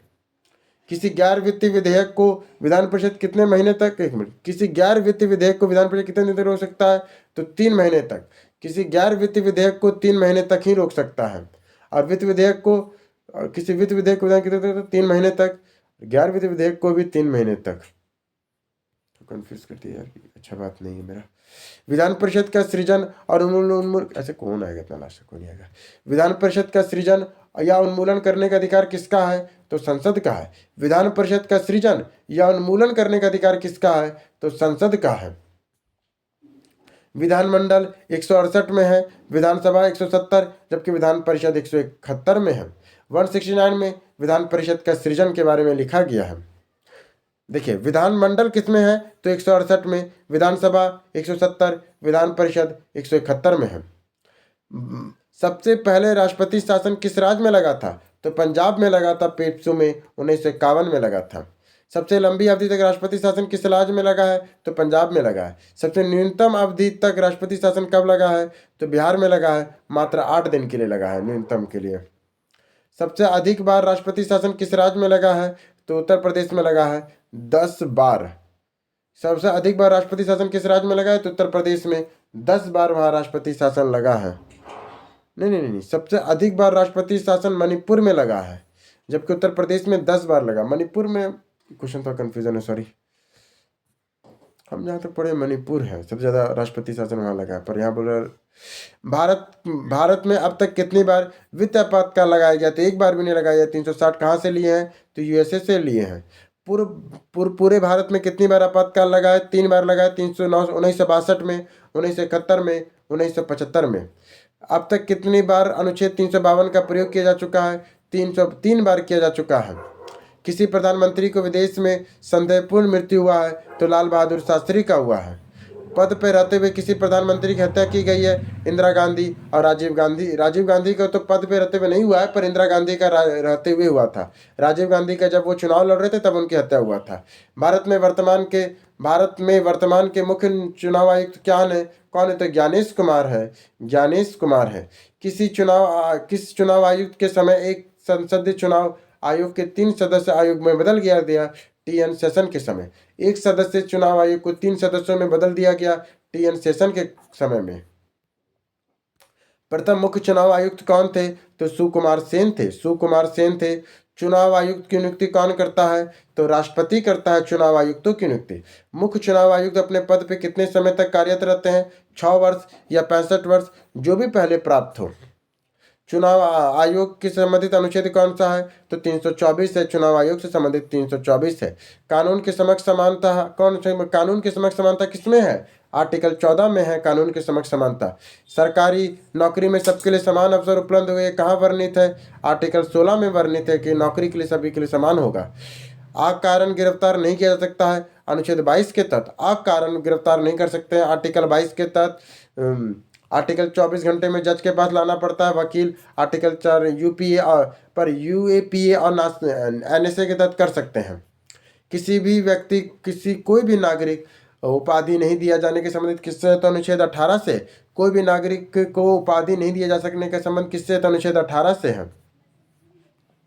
समान कार्य के लिए समान वेतन मिलना चाहिए, अनुच्छेद 39 में। सामान्य कार्य के लिए समान वेतन किसमें मिलना चाहिए, अनुच्छेद 39 के तहत। काम पाने का अधिकार किससे संबंधित है, 41 से। काम पाने का अधिकार किसमें है, अनुच्छेद 41 में है। बेरोजगारी भत्ता पाने का अधिकार किसमें है, अनुच्छेद 42 में है। बेरोजगारी भत्ता पाने का अधिकार किसमें है, अनुच्छेद 42 में है। वृद्धावस्था पेंशन पाने का अधिकार संबंधित अनुच्छेद 41 से। वृद्धावस्था पेंशन पाने का अधिकार किससे संबंधित है, अनुच्छेद 41 से है। इसके बाद विकलांगता की स्थिति में लोक सहायता पाने का अधिकार अनुच्छेद 41 में है। विकलांगता की स्थिति में लोक सहायता पाने संबंधी अधिकार किसमें है, तो अनुच्छेद 41 में है। 6 से लेकर 14 वर्ष के बच्चों की शिक्षा का अधिकार मौलिक अधिकार संबंधित अनुच्छेद 21 का ए में है। 86वां 2002 में जोड़ा गया था और यह अप्रैल 2010 से लागू है। प्रसूति का लाभ का प्रबंध संविधान के अनुच्छेद 42 में है। प्रसूति में लाभ का प्रबंध संविधान किससे संबंधित अनुच्छेद है, तो अनुच्छेद 42 से संबंधित है। काम की न्याय संगत दिशाओं को सुनिश्चित करना है, अनुच्छेद 42 में। काम का न्याय संगत दशाओं को सुनिश्चित करना है, अनुच्छेद 42 में है। समान नागरिक आचार संहिता अनुच्छेद 44 में है। समान नागरिक आचार संहिता वर्तमान में भारत के किस राज्य में समान नागरिक आचार संहिता नियम लागू हुआ है, उत्तराखंड, गुजरात और गोवा में। 3 जगह पे है, उत्तराखंड में, गुजरात में और गोवा में हो चुका है लागू। गुजरात में कर रहा है, उसके लिए कमेटी बन चुका है। बच्चों के लिए निःशुल्क और अनिवार्य शिक्षा देने का सरकारी कार्य संबंधित अनुच्छेद कौन है, तो ये अनिवार्य यह शिक्षा 45 में है और SC/ST 46 में। अच्छी शिक्षा का बात नहीं किया, सिर्फ शिक्षा का बात करता है। बच्चों को निःशुल्क शिक्षा किसमें कहा गया है, 45 में। और SC/ST से संबंधित किसमें है, तो 46 में है। कृषि तथा पशुपालन को बढ़ावा देने किसमें है, तो 48 में है। 48 का ए में वन्यजीव है और 47 में शराबबंदी है, शराबबंदी है। इसके बाद आता है पर्यावरण का संरक्षण का संवर्धन किसमें है, पर्यावरण संरक्षण किसमें है, तो आपका 48 का ए में पर्यावरण संरक्षण है और 49 में, एक मिनट थोड़ा सा कंफ्यूजन कर दिया, 48 में आपका वन्य जीव है, 48 ए में वन्य जीव का है और 49 में है। न्यायपालिका की कार्यपालिका से अलग करने संबंधित प्रावधान किसमें है, तो 50 है, जो कार्यपालिका और न्यायपालिका को अलग करता है। फिर आता है आपका सहकारी समिति संस्थाओं के संरक्षण का संबंधित प्रावधान कौन है, तो 49 है, CISF करता है। सरकारी संपत्तियों और संस्थाओं का संरक्षण संबंधी अनुच्छेद कौन है, तो आर्टिकल 49 है। SC/ST OBC आर्थिक और शैक्षणिक मदद की जाएगी संबंधित अनुच्छेद किसमें है, तो 46 में है। पोषण 46 में क्या बोला, SC/ST और OBC की आर्थिक और शैक्षणिक मदद किससे की जाएगी, 46 में। और 47 में शराबबंदी है और है। पोषाहार के स्तर को बढ़ावा जाएगा इस संबंधित 47, इसी में शराबबंदी होता है। पोषाहार स्तर को बढ़ावा दिया जाएगा 47 में। जीवन स्तर को ऊंचा किया जाएगा संबंधित अनुच्छेद 47 में। जीवन स्तर को ऊंचा करने वही 47 शराबबंदी के लिए है। कर्मकारों के लिए निर्वाह संबंधी मजदूरी का प्रबंधन संबंधित है, अनुच्छेद 43 में है। गांव में कुटीर उद्योगों को बढ़ावा देने संबंधित अनुच्छेद 43 में है। गांव में कुटीर उद्योगों को बढ़ावा देने संबंधित अनुच्छेद 43 में है। फिर आता है उद्योग के प्रबंधन और कर्मकारों को शामिल करने संबंधी अनुच्छेद 43 का ए में है। उद्योगों के प्रबंधन में कामकारों के शामिल करने संबंधी अनुच्छेद 43 का ए में है। अंतर्राष्ट्रीय शांति और सुरक्षा को बढ़ावा देने संबंधित प्रावधान 51 में है। अंतर्राष्ट्रीय शांति और सुरक्षा को बढ़ावा देने संबंधी प्रावधान अनुच्छेद 51 में है। अंतर्राष्ट्रीय विवादों के मध्यस्थता करने से संबंधित अनुच्छेद 51 है। अंतर्राष्ट्रीय विवादों में मध्यस्थता कराने संबंधी प्रावधान अनुच्छेद 51 में है। राज्यसभा में समान न्याय निःशुल्क सहायता के लिए दी जाएगी, अनुच्छेद 39 का ए में है। सभी को समान न्याय और निःशुल्क सहायता दी जाएगी, अनुच्छेद 39 का ए में है। ग्राम पंचायतों का गठन संबंधी प्रावधान अनुच्छेद 40 में है। फिर आ जाएगा सभी नागरिकों का जीविका के पर्याप्त साधन प्राप्त करने का अधिकार, उस संबंधित अनुच्छेद 39 से है। सभी नागरिकों की जीविका के पर्याप्त साधन प्राप्त करने का अधिकार संबंधित है, अनुच्छेद 39 में है।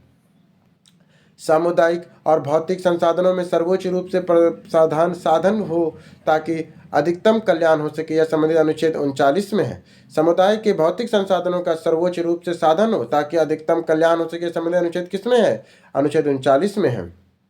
इसके बाद आता है उत्पादन के साधन और धन के अतिरिक्त संकेंद्रण संबंधित है, अनुच्छेद 39 में। उत्पादन के साधन और धन के अस्वीकृता संकेंद्रण ना हो, इसे संबंधित अनुच्छेद कौन सा है, तो ये 39 है। कर्मकारों और बालकों के स्वास्थ्य और शक्ति के दुरुपयोग ना हो, ये संबंधित 39 में है। इसके बाद आता है बालकों को स्वतंत्र और गरिमापूर्ण वातावरण और कार्य की सुविधा दी जाए, अनुच्छेद 39 में है। इसके बाद आता है राज्य के नीति निर्देशक तत्व भाग आता है, भाग 4 में 36 से लेकर 51 तक है। राज्य के नीति निर्देशक किस देश से लिए गए हैं? तो आयरलैंड से लिए गए हैं। राज्य लोक कल्याण के अभिवृद्धि करने के लिए सामाजिक व्यवस्था बनाए संबंधित अनुच्छेद 38 में है। धन वन और वन्य जीवों की सुरक्षा संबंधित अनुच्छेद 48 का ए में है। और कौन सा अनुच्छेद 42 में संशोधन द्वारा जोड़ा गया? तो 48 का ए को जोड़ा गया। इस तरह करके हमारा संविधान खत्म हुआ। जल्दी हम लोग मिलेंगे इसके अगले पार्ट में, जिसमें सर आगे पढ़ाएंगे। अगर आपको इसका PDF चाहिए तो हमारे टेलीग्राम चैनल से जरूर जुड़ जाइएगा, वहाँ बताया गया है। तब तक के लिए धन्यवाद।